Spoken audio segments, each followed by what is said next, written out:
ಸಮಾಜಕ್ಕೆ ಏನಾಗ್ತಾ ಇದೆ, ಎಲ್ಲವೂ ಇವರು ಕೊಡ್ತಾ ಇದ್ದೀವಿ ಅಂತ ಹೇಳ್ತಿದ್ದಾರೆ. ಎಸ್ ಟಿಗಳಿಗೆ ಅಂದ್ರೆ ಮೀಸಲಾತಿ ಕೊಡ್ತಾ ಇದ್ದೀವಿ, ಅವ್ರಿಗೆ ಸಾಕಷ್ಟು ದುಡ್ಡುಗಳು ಕೊಡ್ತಾ ಇದ್ದಾರೆ. ಆದ್ರೆ ಇವ್ರಿಗೆ ಏನು ಉದ್ಧಾರಣೆ ಆಗ್ತಾ ಇಲ್ವಾ ಅನ್ನುವಂಥ ಪ್ರಶ್ನೆ ಸಮಾಜದ ಒಳಗಡೆ ಒಂದು ರೀತಿ ಅಸಹನೆ ಬರ್ತಾ ಇದೆ. ಸಹಜವಾಗಿದೆ ಅದು. ಆದ್ರೆ ಇಲ್ಲೇನಾಗ್ತಾ ಇದೆ, ಇದು ಯೋಚನೆ ಮಾಡಬೇಕಲ್ವಾ ನಾವು. ರಾಷ್ಟ್ರ ಮಟ್ಟದಲ್ಲಿ ಒಂದು ಕಾಯ್ದೆಯಾಗಿ ಇದನ್ನು ಕೂಡಲೇ ಜಾರಿಗೆ ತರಬೇಕಾದಂಥ ನೈತಿಕ ಹೊಣೆಗಾರಿಕೆ ಬಿಜೆಪಿ ಸರ್ಕಾರದ ಮೇಲೆ ಇತ್ತು. ಅದು ಮಾಡಲಿಲ್ಲ, ಇವತ್ತಿಗೂ ಮಾಡಲ್ಲ. ಹಾಗಾಗಿ ಸರ್ಕಾರ ಈಗ ಆಯ್ತು, ಈಗ ಅಲ್ಲೂ ಬಡವರು ಇದಾರಪ್ಪ. ಇದೇನು ಬಡತನ ನಿರ್ಮೂಲನಾ ಕಾರ್ಯಕ್ರಮನ SCP-TSP ಯೋಜನೆ, it is not a poverty alleviation programme. ಹೌದು, ಇದೇನು ಬಡತನ ನಿರ್ಮೂಲನಾ ಕಾರ್ಯಕ್ರಮ ಅಲ್ಲ. ಬಡತನ ನಿರ್ಮೂಲನಾ ಕಾರ್ಯಕ್ರಮಕ್ಕೆ ನೀವು ಬೇರೆ ಬೇರೆ ಯೋಜನೆಗಳನ್ನು ಕೊಡಿ, ನಾವೇನು ಅದಕ್ಕೆ ವಿರುದ್ಧ ಇದ್ದೀವ. ಆದರೆ ಇದು ಉದ್ದೇಶ ಏನು, ಇದರ ಮೂಲ ಉದ್ದೇಶ ಏನು? ಅದಕ್ಕೆ ಮೊನ್ನೆ ನಾವು ಮುಖ್ಯಮಂತ್ರಿಗಳಿಗೆ ಹೇಳಿದ್ವಿ, ಆಯಿತು ಸರ್, ನೀವು ಈ ಕಾಯ್ದೆ ತಂದಿದ್ದೀರಿ, ತುಂಬ ಸಂತೋಷ.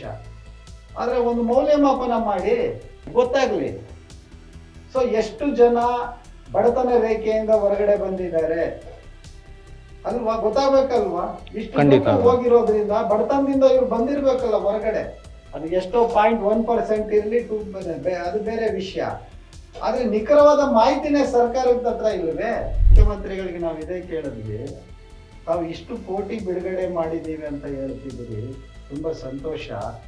ನಿಮ್ಮ ಪ್ರಾಮಾಣಿಕತೆಗೆ, ನಿಮ್ಮ ಸಾಮಾಜಿಕ ನ್ಯಾಯದ ಬದ್ಧತೆಗೆ ನಮ್ಮ ಒಂದು ಬೆಂಬಲ ಸದಾ ಇದೆ. ಆದರೆ ಅಂಬೇಡ್ಕರ್ ಅಭಿವೃದ್ಧಿ ನಿಗಮದಲ್ಲಿ 5 ಲಕ್ಷ ಅರ್ಜಿಗಳು ಪೆಂಡಿಂಗ್ ಇದ್ದಾವೆ ಅಂದರೆ ಹಾಗಾದರೆ ಹಣ ಎಲ್ಲೋಯ್ತು? ಇದೇ ಮೋದಿ ಸರ್ಕಾರ ಸಂವಿಧಾನಕ್ಕೆ ತಿದ್ದುಪಡಿ ಮಾಡಿದ್ರಲ್ಲ, ಎಲ್ಲ ಪಕ್ಷಗಳು ಮೇಲೆ ಬಿದ್ದು ಅದನ್ನು ಸ್ವಾಗತ ಮಾಡಿದ್ರು. ಕಾಂಗ್ರೆಸ್ ಆದಿಯಾಗಿ, ಕಮ್ಯುನಿಸ್ಟ್ ಆದಿಯಾಗಿ ಎಲ್ಲ ಪಕ್ಷಗಳು ಎಲ್ಲ ಸ್ವಾಗತ ಮಾಡಿಬಿಟ್ರು. ಹಾಗಾದ್ರೆ ಸಂವಿಧಾನಕ್ಕೆ ಏನು ಅರ್ಥ ಇದೆ ಇಲ್ಲಿ?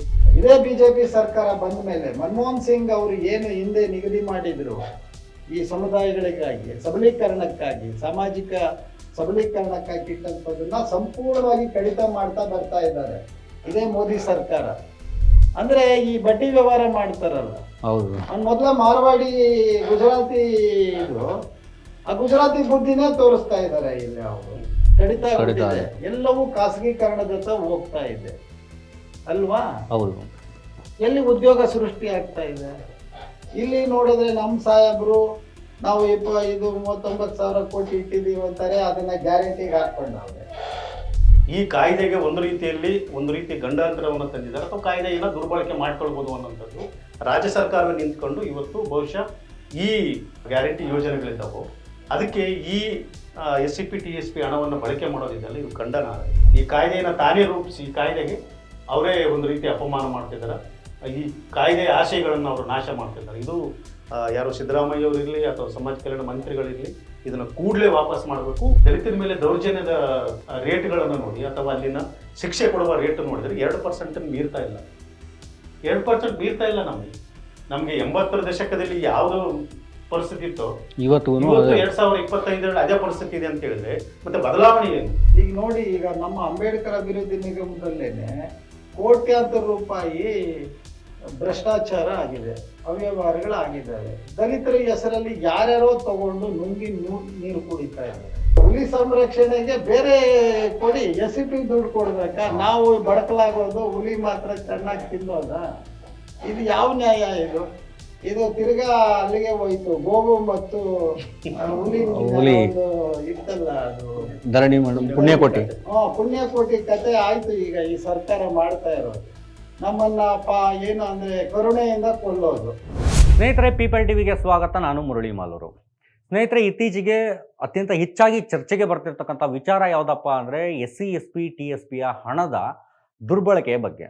ಇದೇ ಸಿದ್ದರಾಮಯ್ಯ ಅವರ ಸರ್ಕಾರ 2013ರಲ್ಲಿ, ಈಗಿರ್ತಕ್ಕಂಥ ಸಿದ್ದರಾಮಯ್ಯ ಅವರ ಸರ್ಕಾರವೇ 2013ರಲ್ಲಿ SC/ST/TSPಯ ಒಂದು ಕಾಯ್ದೆಯನ್ನು ಜಾರಿಗೆ ತರ್ತಾರೆ, ದಲಿತರ ಉದ್ಧಾರಕ್ಕಾಗಿ ಅಂತ ಹೇಳಿ. ಈಗ ಇದೇ ಸರ್ಕಾರ ಸರಿಸುಮಾರು 14,000 ಕೋಟಿ ರೂಪಾಯಿಗಳ ಹಣವನ್ನು ಈ SC/ST/TSPಯಿಂದ ಇವರು ಬೇರೆ ವಿಚಾರಗಳಿಗೆ ಬಳಕೆ ಮಾಡ್ಕೊಳ್ತಿದ್ದಾರೆ. ಒಂದು ರೀತಿ ಈ ಕಾಯ್ದೆಯನ್ನೇ ದುರ್ಬಳಕೆ ಮಾಡ್ಕೋತಾ ಇದ್ದಾರೆ. ಬನ್ನಿ ಈ ಬಗ್ಗೆ ಸಂವಾದ ಮಾಡಲಿಕ್ಕೆ ಅಂತಾನೆ ನಮ್ಮ ಜೊತೆಗಿದ್ದಾರೆ ಸಾಮಾಜಿಕ ನ್ಯಾಯಕ್ಕಾಗಿ ಪರಿಶಿಷ್ಟ ಜಾತಿಗಳ ಒಕ್ಕೂಟದ ಸಂಚಾಲಕರಾದಂತಹ ಬಸವರಾಜ್ ಕೌತಾಳ್ ಸರ್ ಅವರು. ಸರ್, ಕಾರ್ಯಕ್ರಮಕ್ಕೆ ಸ್ವಾಗತ ನಿಮಗೆ. ಅದೇ ರೀತಿ ದಲಿತ ಸಂಘರ್ಷ ಸಮಿತಿ ಅಂಬೇಡ್ಕರವಾದ ಸಂಘಟನೆಯ ಪ್ರಧಾನ ಸಂಚಾಲಕರಾದಂತಹ ಹಿರಿಯ ಹೋರಾಟಗಾರರು ಮಾವಳಿ ಶಂಕರ್ ಸರ್ ಅವರಿದ್ದಾರೆ. ಸರ್, ನಿಮಗೂ ಸಹ ಆತ್ಮೀಯವಾದ ಸ್ವಾಗತ ಈ ಒಂದು ಸಂವಾದ ಕಾರ್ಯಕ್ರಮಕ್ಕೆ. ಸರ್, ಮೊದಲಿಗೆ ಬಸವರಾಜ್ ಕೌತಾಳ್ ಸರ್ ಅವರಿಂದ ಶುರು ಮಾಡೋಣ ಕಾರ್ಯಕ್ರಮವನ್ನು. ಸರ್, ಈ SCP-TSP ಆ್ಯಕ್ಟ್ ಏನಿದೆ ಅದರ ಉದ್ದೇಶ ಏನು ಮತ್ತು ಇದು ಶುರುವಾಗಿದ್ದು ಹೇಗೆ, ಇಲ್ಲಿ ತನಕ ಯಾವ ರೀತಿ ನಡ್ಕೊ ಬಂದಿದೆ ಅನ್ನೋದ್ರ ಬಗ್ಗೆ ಒಂಚೂರು ಬ್ರೀಫ್ ಆಗಿ ನಮ್ಮ ವೀಕ್ಷಕರಿಗೆ ಹೇಳ್ತೀರಾ? ಪೀಪಲ್ಸ್ ಟಿವಿಗೆ ಮೊದಲೇದಾಗಿ ಈ ಒಂದು ಚರ್ಚೆಗೆ ಕರೆದಿದ್ದಕ್ಕಾಗಿ ಧನ್ಯವಾದವನ್ನು ಹೇಳ್ತಾ, ಮುಖ್ಯವಾಗಿ SC/ST ಮತ್ತು TSP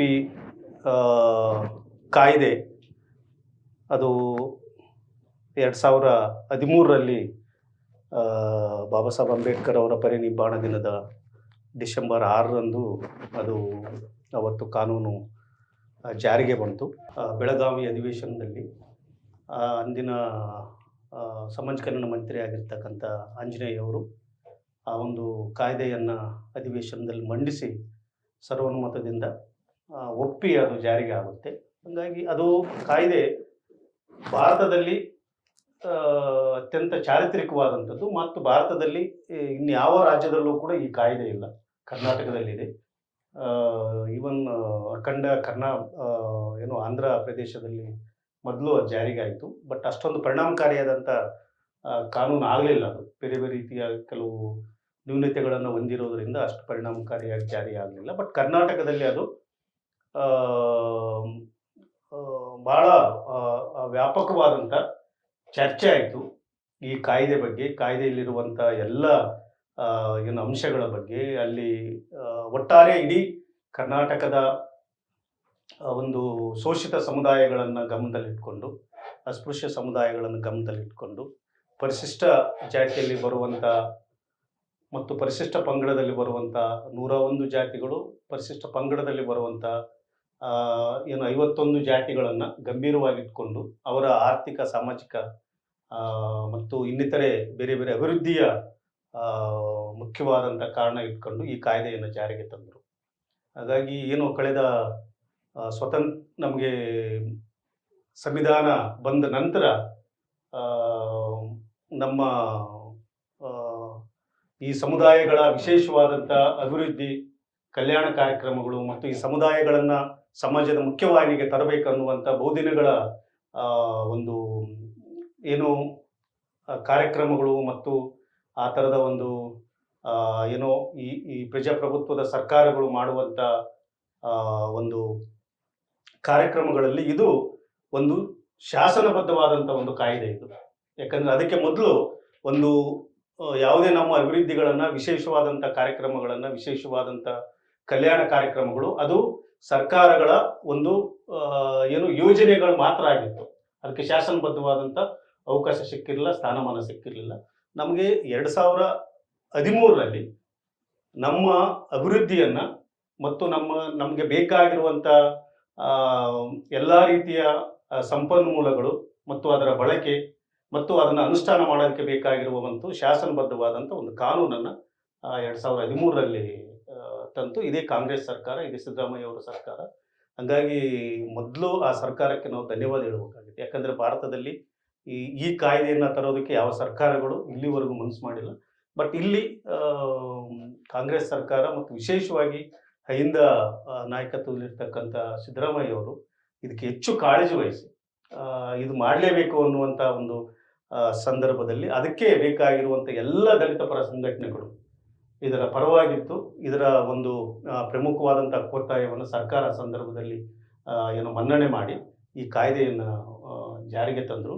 ಅದಕ್ಕೆ ಮೊದಲು ನಾವು ಹೇಳಿದಂಗೆ ಇದು ಒಂದು ವಿಶೇಷ ಘಟಕ ಯೋಜನೆಯಾಗಿತ್ತು. 1974-78 ಸಂದರ್ಭದಲ್ಲಿ ಅವತ್ತಿನ ಇಂದಿರಾ ಗಾಂಧಿಯವರು ದಲಿತರಲ್ಲಿರುವಂಥ, ಆದಿವಾಸಿಗಳಲ್ಲಿರುವಂಥ ಬಡತನವನ್ನು ಮತ್ತು ಶಿಕ್ಷಣದ ಕೊರತೆಗಳನ್ನು, ಉದ್ಯೋಗದ ಕೊರತೆಗಳು ಮತ್ತು ಇವರು ಮಕ್ಕಳ ಶಿಕ್ಷಣದಿಂದ ಅವಕಾಶದಿಂದ ವಂಚನೆ ಆಗಿದ್ದರು. ಆ ಸಮುದಾಯಗಳಿಗೆ ಮತ್ತು ಉದ್ಯೋಗದ ಎಲ್ಲ ಅವಕಾಶಗಳನ್ನು ಕೊಡೋದಕ್ಕೆ ಕೆಲವೊಂದು ಕಲ್ಯಾಣ ಕಾರ್ಯಕ್ರಮಗಳನ್ನು ಜಾರಿಗೆ ತಂದರು. ಬಟ್ ಅದು ಯಾವುದೇ ಸರ್ಕಾರ ಅದನ್ನು ಜಾರಿಗೆ ತರಬಹುದು ಅಥವಾ ಅದು ಬಿಟ್ಟು ಬಿಡ್ಬೋದು. ಹಾಗಾಗಿ ಶಾಸನಬದ್ಧವಾದಂಥ ಯಾವುದೇ ಒಂದು ಏನು ಹಕ್ಕಿರಲಿಲ್ಲ. ಬಟ್ ಇವತ್ತು ನಮಗೆ ಶಾಸನಬದ್ಧವಾದಂಥ ಹಕ್ಕು ಸಿಕ್ಕಿದೆ ಈ ಕಾಯ್ದೆ. ಅತ್ಯಂತ ಒಂದು ಕ್ರಾಂತಿಕಾರಿ ಕಾಯ್ದೆ ಇದು. ಹಾಗಾಗಿ ಈ ಕಾಯ್ದೆ ಬಹುಶಃ ಕರ್ನಾಟಕದಲ್ಲಿ ಒಂದು ಬಹಳ ಒಂದು ಉಪಯುಕ್ತವಾದಂಥ ಕಾಯ್ದೆ. ಈ ಸಮುದಾಯಗಳನ್ನು ಗುರಿಯಾಗಿಟ್ಕೊಂಡು, ಸಮುದಾಯಗಳ ಏನು ಅಭಿವೃದ್ಧಿಯ ಗುರಿಯಾಗಿಟ್ಕೊಂಡು ಮತ್ತು ಈ ಸಮಾಜವನ್ನು ಮುಖ್ಯವಾಹಿನಿಗೆ ತರಬೇಕು ಅನ್ನುವಂಥ ಕಾರಣದಿಂದ ಇದು ಕಾಯ್ದೆ ಅತ್ಯಂತ ಚಾರಿತ್ರಿಕವಾದ ಕಾಯ್ದೆ ಅನ್ನುವಂಥದ್ದು ನನಗೆ ಇವತ್ತಿನ ಸಂದರ್ಭಕ್ಕೆ ಅನ್ನಿಸ್ತಾ ಇದೆ. ಮಾವಳ್ಳಿ ಶಂಕರ್ ಸರ್ ಹೇಳಿದ್ರು ಇದೊಂದು ಕ್ರಾಂತಿಕಾರಿಯಾದಂಥ ಒಂದು ಕಾಯ್ದೆ ಜಾರಿಗೆ ತಂದರು ಅಂತಕ್ಕಂಥ ಮಾತನ್ನು ಕಳೆದ 10 ವರ್ಷದಿಂದ ನೀವು ನೋಡ್ತಾನೆ ಬಂದಿದ್ದೀರಿ. ನಿಜವಾಗ್ಲೂ ಈ ಒಂದು SC/ST TSP ಆ್ಯಕ್ಟ್ನ ನಿಜವಾದ ಉದ್ದೇಶ ಏನಿದು, ಅದು ಆ ಉದ್ದೇಶ ಈಡೇರಿದೆ ಅಂತ ನಿಮಗನ್ಸುತ್ತಾ? ಈಗ ಈ ಒಂದು ವಿಶೇಷ ಘಟಕ ಕಾಯ್ದೆ ಜಾರಿಗೆ ಬರುವ ಪೂರ್ವದಲ್ಲಿ ಸರ್ಕಾರ ತನಗೆ ಬೇಕಾದಾಗೇನೆ ಯೋಜನೆಗಳನ್ನು ರೂಪಿಸ್ತಿತ್ತು. ಆದರೆ ಸಂವಿಧಾನದಲ್ಲಿ ಈ ಸಮುದಾಯಗಳ ಹಿತಾಸಕ್ತಿಗಾಗಿ, ಅವರ ಎಂಪವರ್ಮೆಂಟ್ ಅಂತ ನಾವೇನು ಕರಿತೀವಿ, ಸಬಲೀಕರಣಕ್ಕಾಗಿ ಸಾಕಷ್ಟು ಆರ್ಟಿಕಲ್ಸ್ಗಳಿದಾವೆ. ಆರ್ಟಿಕಲ್ 46 ಅದೇನು ಹೇಳುತ್ತೆ, ಪರಿಶಿಷ್ಟ ಜಾತಿ, ಪರಿಶಿಷ್ಟ ವರ್ಗಗಳ ಮತ್ತು ಗಿರಿಜನರ ಅವರ ಶ್ರೇಯೋಭಿವೃದ್ಧಿಗಾಗಿ, ಸಾಮಾಜಿಕ ಆರ್ಥಿಕ ಸಬಲೀಕರಣಕ್ಕಾಗಿ ವಿಶೇಷವಾದಂಥ ಯೋಜನೆಗಳನ್ನು ನೀವು ರೂಪಿಸಿ ಅನ್ನುವಂಥದ್ದನ್ನು ನಮ್ಮ ಸಂವಿಧಾನದ ಆರ್ಟಿಕಲ್ 46 ನಮಗೆ ಹೇಳುತ್ತೆ. ಹಾಗೇನೇ ಸಂವಿಧಾನದ ವಿಧಿ 36 ಮತ್ತು 39B ಇವೇನು ಹೇಳುತ್ತೆ ಅಂದರೆ, ಸಂಪತ್ತಿನ ಶೇಖರಣೆ ಆಗಬಾರದು, ಅದು ಎಲ್ಲರಿಗೂ ಹಂಚಿಕೆ ಆಗಬೇಕು ಅನ್ನುವಂತಹ ಮಹತ್ವದ ಮಾತುಗಳನ್ನು ನಮ್ಮ ಸಂವಿಧಾನ ಹೇಳುತ್ತೆ. ಆದರೆ ಅದು ವಾಸ್ತವವಾಗಿ ಇಲ್ಲದೆ ಇರಬಹುದು, ಅದು ನಮಗೂ ಎಲ್ಲ ಗೊತ್ತಿರುವಂಥ ವಿಚಾರನೇ. ಕರ್ನಾಟಕದಲ್ಲಿ ದಲಿತ ಚಳವಳಿ, ದಲಿತರ ಮಾನ ಪ್ರಾಣ ರಕ್ಷಣೆಯ ಜೊತೆಗೆ ಅವರ ಆರ್ಥಿಕವಾದಂಥ ಸ್ವಾವಲಂಬನೆಗಾಗಿ ಸಾಕಷ್ಟು ಹೋರಾಟಗಳನ್ನು, ಭೂಮಿ ಹೋರಾಟಗಳನ್ನು ಹಮ್ಮಿಕೊಂಡಿದ್ದು ತಮಗೆಲ್ಲ ಗೊತ್ತಿದೆ. ಏನಾದರೂ ಭೂಮಿಯ ಪ್ರಜ್ಞೆ ಬಂದಿದ್ದು ದಲಿತ ಚಳವಳಿಯ ಕಾರಣಕ್ಕಾಗಿ. ಅದು PTCL ಕಾಯ್ದೆ ಆಗಿರ್ಬೋದು, ಬಗರುಕುಮಿನ ಭೂಮಿಯನ್ನ ನಾವು ಹೋಗಿ ಆಕ್ರಮಣ ಮಾಡಿ ಭೂಮಿ ಹಂಚಿದ್ದಿರ್ಬೋದು ಇಡೀ ರಾಜ್ಯದಲ್ಲಿ. ಮತ್ತೆ ವಿಶೇಷವಾಗಿ ಈ ಸಮುದಾಯಗಳಿಗೆ ಒಂದಷ್ಟು ಆರ್ಥಿಕ ಯೋಜನೆಗಳನ್ನ ರೂಪಿಸಬೇಕು ಅಂತ ಬಹುದೊಡ್ಡ ಹೋರಾಟಗಳನ್ನ ಮಾಡ್ತಾ ಬಂದ ಕಾಲದ ಸಂದರ್ಭದಲ್ಲಿ 90ರ ದಶಕದಲ್ಲಿ ಮಧ್ಯಪ್ರದೇಶದಲ್ಲಿ ದಿಗ್ವಿಜಯ್ ಸಿಂಗ್ ಸರ್ಕಾರ ಇತ್ತು. ಅವರು ಒಂದು ವಿಶೇಷವಾದಂತಹ ಅಭಿಯಾನವನ್ನ ಆರಂಭ ಮಾಡಿದ್ರು. SC/STಗಳಿಗೆ ಅವರ ಆರ್ಥಿಕ ಸಬಲೀಕರಣಕ್ಕಾಗಿ ಸರ್ಕಾರನೇ ಒಂದು ಅನೇಕ ಯೋಜನೆಗಳನ್ನ ಜಾರಿಗೊಳಿಸ್ತು. ಆದ್ರೆ ಆಕ್ಟ್ ಆಗಿ ಮಾಡಿರಲಿಲ್ಲ. ಅದನ್ನ ಅಧ್ಯಯನ ಮಾಡೋದಕ್ಕೆ ನಮ್ಮ ಚಳವಳಿಯ ಅನೇಕರು, ನಮ್ಮ ಹಿರಿಯ ಮುಖಂಡರುಗಳಲ್ಲಿ ಹೋಗಿ ಅಲ್ಲೆಲ್ಲ ಅಧ್ಯಯನ ಮಾಡಿಕೊಂಡು ಬಂದು, ಕರ್ನಾಟಕದಲ್ಲೂ ಕೂಡ ಈ ಒಂದು ಮಧ್ಯಪ್ರದೇಶದ ಏನು ಒಂದು ಮಾಡೆಲ್ ಇದೆ, ಭೂಪಾಲ್ ಡಿಕ್ಲರೇಷನ್, ಆ ಮಾಡೆಲ್ಗೆ ಪೂರಕವಾಗಿ ಮಾಡಬೇಕು ಅನ್ನುವಂತ ಒಂದು ಚರ್ಚೆ ಇಲ್ಲಿ ಆರಂಭ ಆಯಿತು. ಆಗ ಇದೇ ನ್ಯಾಷನಲ್ ಲಾ ಸ್ಕೂಲಲ್ಲಿ ಒಂದು ದೊಡ್ಡ ಚರ್ಚೆ ಆಯಿತು. ಅದನ್ನ ಬೆಂಗಳೂರು ಡಿಕ್ಲರೇಷನ್ ಅಂತ ಹೇಳಿ ನಾವು ಮಾಡಿದ ನಂತರ ಅದೇ ಕಾಲಘಟ್ಟದಲ್ಲಿ ತೆಲಂಗಾಣದಲ್ಲೂ ಈ ಯೋಜನೆಯನ್ನ ಜಾರಿಗೊಳಿಸಿದ್ರು. ಆದ್ರೆ ಅದ್ರಲ್ಲಿ ಪೀನಲ್ ಇರಲಿಲ್ಲ, ಅಂದ್ರೆ ಶಿಕ್ಷಾರ್ಹ ಅಪರಾಧ ಅನ್ನುವಂಥ ರೀತಿಯಲ್ಲಿ ಮಾಡಕ್ ಹೋಗ್ಲಿಲ್ಲ. ಆದ್ರೆ ಅದು ಆರಂಭದಲ್ಲಿ ತೆಲಂಗಾಣದಲ್ಲಿ ಬಂತು. ಅದಾದ್ಮೇಲೆ ಚಳವಳಿಯ ಒಂದು ತೀವ್ರ ಹೋರಾಟ, ಈ ವಿಶೇಷ ಘಟಕ ಯೋಜನೆಯನ್ನ ಒಂದು ಶಾಸನಬದ್ಧವನ್ನಾಗಿ ಮಾಡಬೇಕು ಮತ್ತು ಜನಸಂಖ್ಯೆಗೆ ಅನುಗುಣವಾಗಿ, ಇಲ್ಲಿ ನೀವು ಗಮನಿಸಬೇಕಾಗಿರೋದು, ಆಗ ಅವ್ರು ಎಷ್ಟು ಬೇಕೋ ಅಷ್ಟು ಇಡಬಹುದಾಗಿತ್ತು. ಸರ್ಕಾರ 3,000 ಇಡ್ತ, 6,000 ಇಡ್ತ, ತನಗೆ ಎಷ್ಟು ಬೇಕೋ ಹಂಗಿಡುವಂತಹ ಒಂದು ಪರಿಸ್ಥಿತಿ ಇದ್ದಂತಹ ಸಂದರ್ಭದಲ್ಲಿ ದಲಿತ ಚಳವಳಿಯ ಒಟ್ಟು ಹೋರಾಟದ ಫಲವಾಗಿ ಆಗ ಸರ್ಕಾರ ಗಂಭೀರವಾಗಿ ಯೋಚನೆ ಮಾಡಕ್ ಶುರು ಮಾಡಿದ್ದು. ಅದನ್ನ 2013ರಲ್ಲಿ ಸನ್ಮಾನ್ಯ ಸಿದ್ದರಾಮಯ್ಯನವರು ಮುಖ್ಯಮಂತ್ರಿಗಳಾಗಿದ್ರು, ಮತ್ತೆ H. ಆಂಜನೇಯ ಅವರು ಸಮಾಜ ಕಲ್ಯಾಣ ಮಂತ್ರಿಗಳಾಗಿದ್ರು ಮತ್ತು ಲೋಕೋಪಯೋಗಿ ಮಂತ್ರಿಗಳಾಗಿ ನಮ್ಮ ಡಾಕ್ಟರ್ ಎಚ್ ಸಿ ಮಹದೇವಪ್ಪ ಅವರಿದ್ರು. ಈ ತರ ಅನೇಕರು ಅವರ ಒತ್ತಾಸೆಯಿಂದ ಇದು ಒಂದು ಕಾನೂನಾಗಿ ಕಾಯ್ದೆಯಾಗಿ ಹೊರಗಡೆ ಬಂತು. ಕಾಯ್ದೆ ಎಷ್ಟು ಅದು ಪರಿಣಾಮಕಾರಿಯಾಗಿದೆ ಅಂದ್ರೆ section 7A 7B 7C 7D ಇತ್ತು. ಆದ್ರೆ ಡಿ ಅದರಲ್ಲಿ ಒಂದು ಒಳಸಂಚದು ಅಂದ್ರೆ ಅದನ್ನ ಉದ್ದೇಶಪೂರ್ವಕವಾಗಿ ಆ ಸೆಕ್ಷನ್ ಹಾಕಿದ್ರು. ಆದ್ರೆ 7A ಮತ್ತು 7B ಏನಿದೆಯಲ್ಲ ಅದು ಸಂಪೂರ್ಣವಾಗಿ ಈ ಸಮುದಾಯಗಳ ಸಬಲೀಕರಣಕ್ಕಾಗಿ ಇರುವಂತದ್ದು. ಅಂದ್ರೆ ಅಸೆಟ್ ಕ್ರಿಯೇಷನ್, ಅವರಿಗೆ ಸಂಪತ್ತಿನ ಒಂದು ಪಾಲಲ್ಲಿ ನೀವು ಅವರು ಬರಬೇಕು, ಅವರಿಗೆ ದೊರಕಬೇಕು ಅನ್ನುವಂತ ರೀತಿಯಲ್ಲಿ ಅದಾಯ್ತು. ಹಾಗಾಗಿ ನಿಜಕ್ಕೂ ಕೂಡ 2014ರಲ್ಲಿ ಕಾಯ್ದೆ ಜಾರಿಯಾಗಿ ಆದ್ಮೇಲೆ ನೀವು ಗಮನಿಸಿ, ಏನೋ ಒಂದ್ ರೀತಿಯ ಚಾರಿಟಿಯಾಗಿ ಕೊಡ್ತಿದ್ರಲ್ಲ, ಏನೋ ಕೊಟ್ರೆ ಇಷ್ಟು ಇಡೋಣಪ್ಪ ಈಗ ಅನ್ನೋದಿತ್ತಲ್ಲ, ಅದು ಹೋಯ್ತದು. ಅದು ಹೋದ್ಮೇಲೆ ಏನಾಯ್ತು, ಜನಸಂಖ್ಯೆಗೆ ಅನುಗುಣವಾಗಿ ನಮಗೆ ಹಣ ನಿಗದಿ ಮಾಡಿದ್ರು. ಆಗ ಆರಂಭದಲ್ಲಿ ಸುಮಾರು 19,000 ಕೋಟಿಯಿಂದ ಅದು ಹಾಗೆ ಪ್ರತಿ ವರ್ಷ ಏನು ಜನಸಂಖ್ಯೆಗೆ ಅನುಗುಣವಾಗಿ ಬಂತು. ಮತ್ತೆ ಮಧ್ಯದಲ್ಲಿ ಕೋವಿಡ್ ಬಂತು, ನಿಮ್ಗೆಲ್ಲ ಗೊತ್ತಿದೆ. ಕೋವಿಡ್ ಕಾರಣಕ್ಕಾಗಿ ಆ ಹಣ ಅಷ್ಟು ನಿಗದಿ ಮಾಡಕ್ಕಾಗ್ಲಿಲ್ಲ.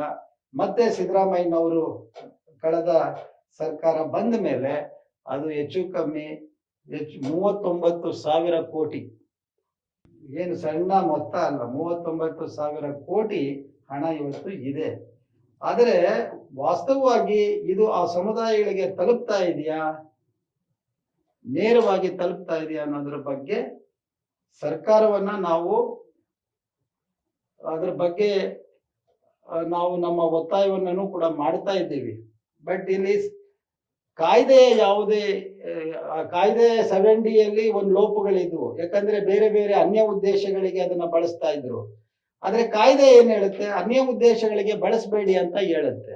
ಅದಿದ್ದಾಗ್ಲೂ ಕೂಡ ಸಾರ್ವಜನಿಕ ಹಿತಾಸಕ್ತಿಗಾಗಿ, ಈಗ ಒಂದು ರೋಡ್ ಆಯ್ತು, ಒಂದು ಹಾಸ್ಪಿಟಲ್ ಆಯ್ತು, ಒಂದು ಶಾಲೆ ಆಯ್ತು, ಈ ತರದಕ್ಕೆಲ್ಲ SEP ದುಡ್ಡನ್ನ ಅದಕ್ಕೆ ತೆಗೆದುಕೊಳ್ತಾ ಇದ್ರು. ಅದು ತಪ್ಪು ಅಂತ ಹೇಳಿ ನಾವು ಎಲ್ಲ ಚಳವಳಿಗಾರರು ಸತತವಾಗಿ ನಾವು ಸರ್ಕಾರಕ್ಕೆ ನಾವು ಬೆನ್ ಬಿದ್ಮೇಲೆ ಹೋರಾಟ ತೀವ್ರ ಸ್ವರೂಪ ಪಡ್ಕೊಳ್ತು. 7D ಈಗ ರದ್ದು ಮಾಡಿದ್ದಾರೆ. ಈಗ ನಾವು ಹೇಳೋದು 7A 7B ಏನಿದೆ ಅದರ ಪ್ರಕಾರನೇ ನೀವು ನಮ್ಮ ಈ ಸಮುದಾಯಗಳ ಒಂದು ಬಲವರ್ಧನೆಗಾಗಿ ನೀವು ಅದನ್ನ ಬಳಸಬೇಕು ಅನ್ನುವಂಥದ್ದು ನಮ್ಮ ಪ್ರಮುಖ ಉದ್ದೇಶ.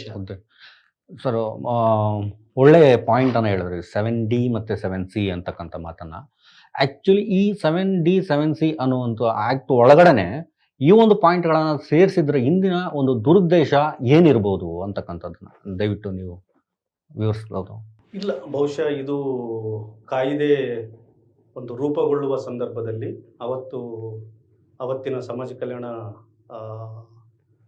ಏನು ಪ್ರಿನ್ಸಿಪಲ್ ಸೆಕ್ರೆಟರಿ ಆಗಿರ್ತಕ್ಕಂಥ, ಇಲಾಖೆ ಪ್ರಿನ್ಸಿಪಲ್ ಸೆಕ್ರೆಟರಿ ಆಗಿರ್ತಕ್ಕಂಥ ವೆಂಕಟಯ್ಯನವರು ಮತ್ತು ತಂಗರಾಜ್ ಅವರು, ಅವತ್ತಿನ ಅವರು ಆಫೀಸರು, ಅವರೆಲ್ಲರೂ ಸೇರಿಕೊಂಡು ಮತ್ತು ಎಲ್ಲ ಸಂಘಟನೆಯವರು, ಅಧಿಕಾರಿಗಳು, ಇನ್ನಿತರೆ ಬೇರೆ ಬೇರೆ ಚಿಂತಕರು, ಆರ್ಥಿಕ ತಜ್ಞರು ಎಲ್ಲರೂ ಸೇರಿಕೊಂಡು ಇದನ್ನು ಕಾಯ್ದೆಯಾಗಿ ತರೋದಕ್ಕೆ ಬೇಕಾಗಿರುವಂಥ ಎಲ್ಲ ಅವರ ವಿಚಾರಗಳನ್ನು, ಚಿಂತನೆಗಳನ್ನು, ಅವರ ಅನುಭವಗಳನ್ನು ಎಲ್ಲನೂ ಕೊಟ್ಟಿದ್ದಾರೆ. ಬಟ್ ಅದು ಅಂತಿಮವಾಗಿ ರೂಪ ಪಡ್ಕೊಂಡು ಒಂದು ಶಾಸನ ಆಗುವ ಸಂದರ್ಭದಲ್ಲಿ ಅವತ್ತಿನ ಸರ್ಕಾರದೊಳಗಡೆ ವಿಶೇಷವಾಗಿ ಶಾಸಕರು, ದಲಿತೇತರ ಶಾಸಕರು ಈ ಕಾಯ್ದೆಯಲ್ಲಿ ದೊಡ್ಡ ಮಟ್ಟದ ಹಣಕಾಸು ಇದೆ, ದೊಡ್ಡ ಮಟ್ಟದ ಸಂಪನ್ಮೂಲ ಕ್ರೋಢೀಕರಣ ಇದೆ ಮತ್ತು ಇದು ಹಂಚಿಕೆ ಆಗಬೇಕಂತ ಸಂದರ್ಭದಲ್ಲಿ ಇದರಲ್ಲಿ ಒಂದು ಏನು SC/STಗಳು ಮತ್ತು SC/ST ಏತರು ಸಮುದಾಯಗಳ ಮಧ್ಯೆ ಒಂದು ಸಮನ್ವಯವನ್ನು ಸಾಧಿಸೋದಕ್ಕೆ, ಅವರ ಮಧ್ಯೆ ಅವರ ಕೇರಿ ಮತ್ತು ಈ ಸಮುದಾಯಗಳ ಮಧ್ಯದಲ್ಲಿರ್ತಕ್ಕಂಥ ಈ ಒಂದು ಏನು ಅಸಮಾನತೆ ಏನಿದೆ, ಅಸಮಾನತೆಯನ್ನು ಸರಿಪಡಿಸೋದಕ್ಕೆ ಈ ಒಂದು ಮುಖ್ಯವಾದಂಥ ಕಾರ್ಯಕ್ರಮ ಬೇಕು ಅಂತ ಒಂದು ಅಲ್ಲಿನ ಶಾಸಕರುಗಳು ಒಂದು ಒತ್ತಾಯ ಮಾಡಿದರು ಅನ್ನುವಂಥದ್ದನ್ನು ಅವತ್ತಿನ ಯಾರೋ ವೆಂಕಟೇಶಯ್ಯ ಅವರು ಹೇಳಿದ್ರು ನಮಗೆ, ಅವತ್ತಿನ ಪ್ರಿನ್ಸಿಪಲ್ ಸೆಕ್ರೆಟರಿ. ಆಗ ಅವರು ಏನು ಇದ್ರ ಒಳಗಡೆ ಒಂದು ದಲಿತರು ವಾಸಿಸಿರುವುದು ಮತ್ತು ದಲಿತರು ಜೀವನ ಆಧಾರಗಳು ಅವೆಲ್ಲವುಗಳನ್ನು ನಿರ್ವಹಣೆ ಮಾಡೋದಕ್ಕೆ ನೇರವಾಗಿ ಇದರಲ್ಲಿ ದಲಿತೇತರರು ಇನ್ನಿತರೆ ಬಡವರು ಏನು ಅವಕಾಶ ವಂಚಿತರು ಅಥವಾ ಶೋಷಣೆಗೊಳಗಾಗಿದ್ದಾರಲ್ಲ ಅವರಿಗೂ ಕೂಡ ಇದು ಒಂದು ಇದರಲ್ಲಿ ಅವಕಾಶಗಳು ಸಿಗಲಿ, ಇದರ ಪಾಲು ಸ್ವಲ್ಪ ಮಟ್ಟಿಗೆ ಹಂಚಿಕೆ ಆಗಲಿ ಅನ್ನುವಂಥ ಅಂಶಗಳನ್ನು ಇಟ್ಕೊಂಡು ಅವರು ಅದರ ಒಳಗಡೆ 7D ಮತ್ತು 7C ಸೇರಿಸಿದ್ರು ಅನ್ನುವಂಥದ್ದನ್ನ ಬಹುಶಃ ಅವತ್ತಿನ ಸಂದರ್ಭಕ್ಕೆ ಅವ್ರು ಹೇಳಿದ್ದು. ಅದು ಖಂಡಿತವಾಗ್ಲೂ ನಾವು ಸಾರಾಸಟ್ಟಾಗಿ ಅದನ್ನು ವಿರೋಧ ಮಾಡಿದ್ದೀವಿ ಆ ಸಂದರ್ಭದಲ್ಲಿ. ಇಲ್ಲ, ಇದು ಇರಲೇಬಾರದು ಈ ಸೆಕ್ಷನ್ ಅನ್ನುವಂಥದ್ರ ಬಗ್ಗೆನೇ ನಾವು ಅವತ್ತಿನ ಏನು ಸರ್ಕಾರಕ್ಕೆ ಅದನ್ನು ಹೇಳಿದಾಗ ಕೂಡ. ಬಟ್ ಅವರು ಹೇಳಿದ್ದೇನೆಂದರೆ, ಒಂದು ಸರ್ಕಾರಿ ಶಾಲೆಯಲ್ಲಿ ದಲಿತ ಮಕ್ಕಳು ಓದ್ತಾರ, ಆದಿವಾಸಿ ಮಕ್ಕಳು ಓದ್ತಾರ ಮತ್ತು ಇನ್ನಿತರೆ ಬಡವರ ಮಕ್ಕಳು ಓದ್ತಾರ. ಹಂಗಾಗಿ ದಲಿತ ಮಕ್ಕಳು ಮತ್ತು ಎಲ್ಲರೂ ಓದುವಾಗ ಆ ಶಾಲೆಗೆ ಒಂದು ಏನು ಅಭಿವೃದ್ಧಿ ಮಾಡ್ಬೇಕಂದ್ರೆ ಬಹುಶಃ ಈ ಥರದ SC SP ಮತ್ತು TSP ಹಣ ಬಹುಶಃ ಅಗತ್ಯತೆ ಇದೆ ಅನ್ನುವಂಥದ್ದನ್ನ ಅವರು ನೋಡಿದ್ದಾರೆ. ಆಯ್ತು, ಇನ್ನೊಂದು ರಸ್ತೆ, ದಲಿತೇತರರು ಎಲ್ಲರೂ ಓಡಾಡುವಂಥ ಒಂದು ರಸ್ತೆಗೆ ಈ ಹಣಕಾಸು ಅಗತ್ಯತೆ ಇದೆ ಅಂತ ಹೇಳ್ತಾ ಬಂದಿದ್ದಾರೆ. ಹಂಗಾಗಿ ಸಾರ್ವಜನಿಕ ಯೋಜನೆಗಳ ಜೊತೆಗೆ ದಲಿತರು ಎಲ್ಲೆಲ್ಲಿ ಹೆಚ್ಚು ತಮ್ಮ ಏನು ಭಾಗವಹಿಕೆ ಅಥವಾ ತಮ್ಮ ಕೆಲವು ಹಕ್ಕುಗಳನ್ನು ಕೇಳ್ತಾ ಇದ್ರು, ತಮಗೆ ಅವಕಾಶಗಳು ಎಲ್ಲಿತ್ತು ಅಲ್ಲೂ ಕೂಡ ದಲಿತೇತರಿಗೂ ಅಲ್ಲಿನ ಬಡವರಿಗೆ ಇದೊಂದು ಅವಕಾಶ ಆಗಲಿ ಅನ್ನುವಂಥ ಕಾರಣದಿಂದ ಇದನ್ನು ತಂದರು. ಆದರೆ ಇವತ್ತು ಆ ಒಂದು 2 7D 7C ಬಹುಶಃ ಈಗ 7D ತೆಗೆದ್ರು ಸರ್ಕಾರ, ನಮ್ಮೆಲ್ಲರ ಒತ್ತಡದಿಂದ ಅದನ್ನು ತೆಗೆದ್ರು. ಆದರೆ 7C ಕೂಡ ಇದೇ ಅಂಶಗಳನ್ನೇ ಹೇಳುತ್ತೆ. ಹೌದು, ಇದೇ ಅಂಶಗಳನ್ನೇ ಹೇಳುತ್ತೆ. ಹಂಗಾಗಿ ಹೈಕೋರ್ಟಲ್ಲಿ ದಲಿತರು ವಾದ ಮಾಡಲ್ವಾ, ದಲಿತರ ಕೇಸಸ್ಗಳಿರಲ್ವಾ, ಮೆಟ್ರೋದಲ್ಲಿ ದಲಿತರು ಓಡಾಡಲ್ವಾ, ಅಥವಾ ಇನ್ನಿತರೆ ಬಸ್ಗಳಲ್ಲಿ ದಲಿತರು ಓಡಾಡಲ್ವಾ, ಅಥವಾ ನೀರಾವರಿಯಲ್ಲಿ ದಲಿತರಿಗೆ ಅವಕಾಶ ಬೇಡವಾ ಅನ್ನುವಂಥದ್ದು ಅಂಶಗಳನ್ನ ಇಟ್ಕೊಂಡು, ಹಾಗಾಗಿ ದಲಿತ ಕೇರಿಯಿಂದ ದಲಿತೇತರ ಕೇರಿಗಳಿಗೆ ರಸ್ತೆ ಮಾಡಬೇಕು. ಮತ್ತು ಶಾಲೆಗಳಲ್ಲಿ ಇರುವಂಥ ದಲಿತೇತರ ಮಕ್ಕಳಿಗೆ ಅಲ್ಲಿ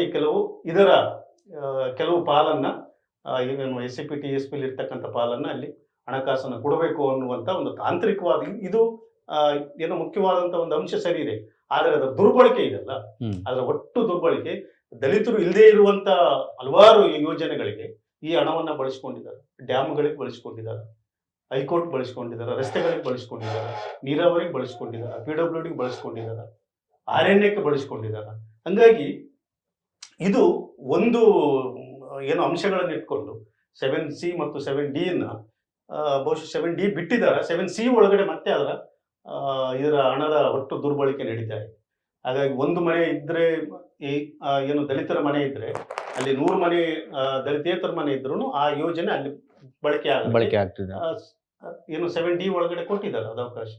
ಹಾಗಾಗಿ ಈ ರೀತಿಯಲ್ಲಿ ಇದ್ರ ಒಳಗಡೆ ಕೆಲವು ಲೋಪದೋಷಗಳನ್ನ ಇಟ್ಟು ಮತ್ತೆ ದಲಿತರಿಗೆ ಮತ್ತೊಮ್ಮೆ ಮೋಸ ಮಾಡೋದಕ್ಕೆ ಮತ್ತು ಇದರಿಂದ ವಂಚನೆ ಮಾಡುವಂತ ಕೆಲಸಗಳು ಇದರಿಂದ ಆಗಿದೆ. ಹಾಗಾಗಿ ನನ್ಗನ್ಸೋದು ಈಗ 7D ತೆಗೆದಿದ್ದಾರಲ್ಲ, 7C ಕೂಡ ತೆಗಿಬೇಕು. ಹಾಗಾಗಿ ಇದು ನೇರವಾಗಿ ಕನಿಷ್ಠ 90% ಈ ಯೋಜನೆಯ ಸಂಪನ್ಮೂಲ, ಹಣಕಾಸು ಮತ್ತು ಅದರ ಎಲ್ಲ ಕಾರ್ಯಕ್ರಮಗಳು ಈ ಏನು SC STಗಳ ನೇರವಾದಂಥ ಸಮುದಾಯಗಳಿಗೆ ಇದು ಬಳಕೆ ಆಗಬೇಕು, ಅವ್ರ ಅಭಿವೃದ್ಧಿಗೆ ಬಳಕೆ ಆಗಬೇಕು, ಅವ್ರ ಕಲ್ಯಾಣಕ್ಕೆ ಬಳಕೆ ಆಗ್ಬೇಕನ್ನೋಂಥದ್ದು ನಾವು ಇವತ್ತು ನಾವು ಸರ್ಕಾರವನ್ನು ಕೇಳ್ತಾ ಇದ್ದೀವಿ. ಹಾಗಾಗಿ ಹಲವಾರು ಕಾಯ್ದೆಗಳು ಬಂದಿದ್ದಾವೆ, PO ಆಕ್ಟ್ ಕಾಯ್ದೆಗಳು ಬಂದಿದ್ದಾವ, ಅಥವಾ ನಮ್ಮ ಏನು SCP TSP ಕಾಯ್ದೆಗಳು ಬಂದಿದ್ದಾವ, ದೇವದಾಸಿ ನಿರ್ಮೂಲನಾ ಕಾಯ್ದೆಗಳು ಬಂದಿದ್ದಾವ. ಈ ಥರದ್ದು ಹಲವಾರು ಕಾಯ್ದೆಗಳು ಬಂದಿದ್ದಾವೆ, ಭೂಮಿ ಹಂಚಬೇಕನ್ನುವಂಥ ಕಾಯ್ದೆಗಳು ಬಂದಿದ್ದಾವೆ. ಆದರೆ ಈ ಕಾಯ್ದೆಗಳು ಎಷ್ಟರ ಮಟ್ಟಿಗೆ ಅನುಷ್ಠಾನ ಆಗ್ತಿದೆ ಅನ್ನೋದ್ರ ಬಗ್ಗೆ ಗಂಭೀರವಾಗಿ ಚಿಂತನೆ ಮಾಡಬೇಕಾದಂಥ ದೊಡ್ಡ ಸಂದರ್ಭ ಇವತ್ತಂತೂ ಬಂದಿದೆ ನಮ್ಮ ಪರವಾಗಿ ಕಾನೂನು. ಯಾಕಂದ್ರೆ ಇವತ್ತು ಸಂವಿಧಾನದ ಆಶಯದ ಮೂಲಕ ಹಲವಾರು ಕಾಯ್ದೆಗಳನ್ನು ಇವತ್ತು ತಂದಿದ್ದಾರೆ ಸರ್ಕಾರಗಳು. ಅದ್ರ ಬಗ್ಗೆ ನಮ್ಗೆ ಯಾವುದೇ ರೀತಿಯಲ್ಲಿ ಭಿನ್ನಾಭಿಪ್ರಾಯ ಇಲ್ಲ.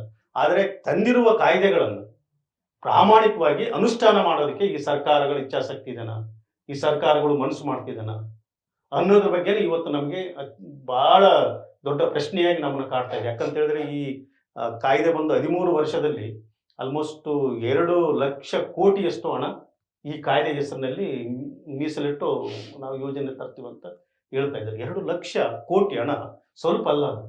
2 ಲಕ್ಷ ಕೋಟಿ ಹಣ ಇವತ್ತಿಗೂ ಕೂಡ ಅದು ಬಹುಶಃ 2024-25 ಅಣ್ಣ ಹೇಳಿದಾಗೆ 39,000 ಕೋಟಿ ಅದು 39,000 ಕೋಟಿಯಲ್ಲಿ ಇಷ್ಟು ದೊಡ್ಡ ಮಟ್ಟದ ಹಣದಲ್ಲಿ ನಿಮಗೆ ಬಹುಶಃ 56% ಅಂದರೆ ಆಲ್ಮೋಸ್ಟ್ 21,000 ಕೋಟಿ ಮಾತ್ರ ಖರ್ಚು ಮಾಡಿದ್ದಾರೆ. 17,000 ಕೋಟಿಯನ್ನು ಖರ್ಚೇ ಮಾಡಲಿಲ್ಲ. ಆದರೆ ಬೇಡಿಕೆ ತುಂಬಾ ಇದೆ, ಬೇಡಿಕೆ ತುಂಬಾ ಇದೆ. ನಿಮಗೆ ಎಲ್ಲ ಕ್ಷೇತ್ರಗಳಲ್ಲೂ ಈ ಯೋಜನೆ ಅನುಷ್ಠಾನ ಮಾಡಬೇಕಾದ್ರೆ, ಬಹುಶಃ ಅನುಷ್ಠಾನ ಮಾಡಿದ್ರೆ ಬಹುಶಃ ಇವತ್ತಿನ ವಿದ್ಯಾರ್ಥಿಗಳು ಹಾಸ್ಟೆಲ್ಗಳಿಂದ ಹೊರಗಡೆ ಉಳಿಬೇಕಾದ ಅಗತ್ಯ ಇರಲಿಲ್ಲ. ಇವತ್ತು ಸ್ಕಾಲರ್ಶಿಪ್ಗಳು ಸರಿಯಾಗಿ ಸಿಗ್ತಾ ಇಲ್ಲ, ಪ್ರೈಸ್ ಮನಿಗಳು ಕೊಡ್ತಾ ಇಲ್ಲ, ಸುಸಾಕ್ಷ ಕೊಡ್ತಾ ಇಲ್ಲ. ಹಂಗಾಗಿ ಶಿಕ್ಷಣವನ್ನ ಆದ್ಯತೆಯಾಗಿಟ್ಕೊಂಡು ಈ ಯೋಜನೆ ಅತಿ ಹೆಚ್ಚು ಹಣವನ್ನು ಬಳಸಿ ನಮ್ಮ ಮಕ್ಕಳನ್ನ ಉನ್ನತ ಮಟ್ಟದ ಶಿಕ್ಷಣ ಕೊಟ್ಟಿದ್ರೆ ಆ ಸಮುದಾಯ ಖಂಡಿತವಾಗ್ಲೂ ಎಂಪವರ್ಮೆಂಟ್ ಆಗ್ತಿದ್ರು, ಅವರು ಉನ್ನತೀಕರಣಕ್ಕೆ ಹೋಗ್ತಾ ಇದ್ರು, ಅಭಿವೃದ್ಧಿ ಆಗ್ತಾ ಇದ್ರು. ಮತ್ತು ಇಡೀ ಒಂದು ಏನು ಶಿಕ್ಷಣದ ಅಭಿವೃದ್ಧಿ, ಒಂದು ಕುಟುಂಬದ ಅಭಿವೃದ್ಧಿ ಅಂತ ಏನು ಹೇಳ್ತಿದ್ರು ಅಥವಾ ವಿಮೋಚನೆ ದಾರಿ ಅದು. ಹಾಗಾಗಿ ಹೆಚ್ಚು ಈ ಶಿಕ್ಷಣಕ್ಕೆ ಈ ಹಣ ಕೊಟ್ಟಿದ್ರೆ ಇವತ್ತು ಬಹುಶಃ ಈ ರೀತಿಯ ಅಸಮಾಧಾನಗಳು ಅಥವಾ ಈ ರೀತಿಯ ದೊಡ್ಡ ನಮ್ಮ ಮತ್ತೆ ಸರ್ಕಾರವನ್ನ ಬಹುಶಃ ಇನ್ನೊಂದು ರೀತಿಯ ಮೋಸ ಮಾಡುವಂತ ಒಂದು ಪ್ರಯತ್ನ ಏನು ನಡೀತಿದೆ, ಇದು ಖಂಡಿತವಾಗ್ಲೂ ಖಂಡನಾರ್ಹ. ಇದನ್ನ ಸರಿಪಡಿಸ್ಬೇಕಾಗಿದೆ ಸರ್. ಮತ್ತೆ ಕೋಟ್ಯಾಂತರ ರೂಪಾಯಿ, ಕೋಟಿ ಹಣ ಖರ್ಚು ಮಾಡ್ತಿದೀವಿ ಅಂತ ಸರ್ಕಾರ ಹೇಳ್ಕೊ ಬರ್ತಾ ಇದೆ. ಏನು SC/ST TSP ಆಕ್ಟ್ ಮೂಲಕ ದಲಿತರ ಅಭಿವೃದ್ಧಿಗಾಗಿ ಅಂತೇಳಿ. ಇವತ್ತಿಗೂ ಸಹ 10 ವರ್ಷ ಆದರೂ ದಲಿತರು ಅವತ್ತು ಹೇಗಿದ್ದಾರೋ ಬಹುಶಃ ಒಂದು ಸಣ್ಣ ಮಟ್ಟದಲ್ಲಿ ಒಂದು ಅಭಿವೃದ್ಧಿ ದಾರಿಯಲ್ಲಿರ್ಬೋದು ಬಿಟ್ರೆ ಯಾವುದೇ ರೀತಿ ಅಂತ ದೊಡ್ಡ ಮಟ್ಟದ ಒಂದು ಅಭಿವೃದ್ಧಿ ಅಂತಕ್ಕಂಥದ್ದು ದಲಿತ ಸಮುದಾಯಗಳಲ್ಲಿ ಕಾಣ್ತಿಲ್ಲ. ಇದ್ರ ಬಗ್ಗೆ ಏನು ಹೇಳ್ತೀರಿ ಸರ್? ಈಗ SCP TSP ಕಾಯ್ದೆ ಜಾರಿಯಾದ ನಂತರ ಜನಸಂಖ್ಯೆಗೆ ಅನುಗುಣವಾಗಿ ಹಣವನ್ನ ಕಾಯ್ದಿರಿಸುವಂಥದ್ದು ಆಯಿತು, ಆಗಿದೆ.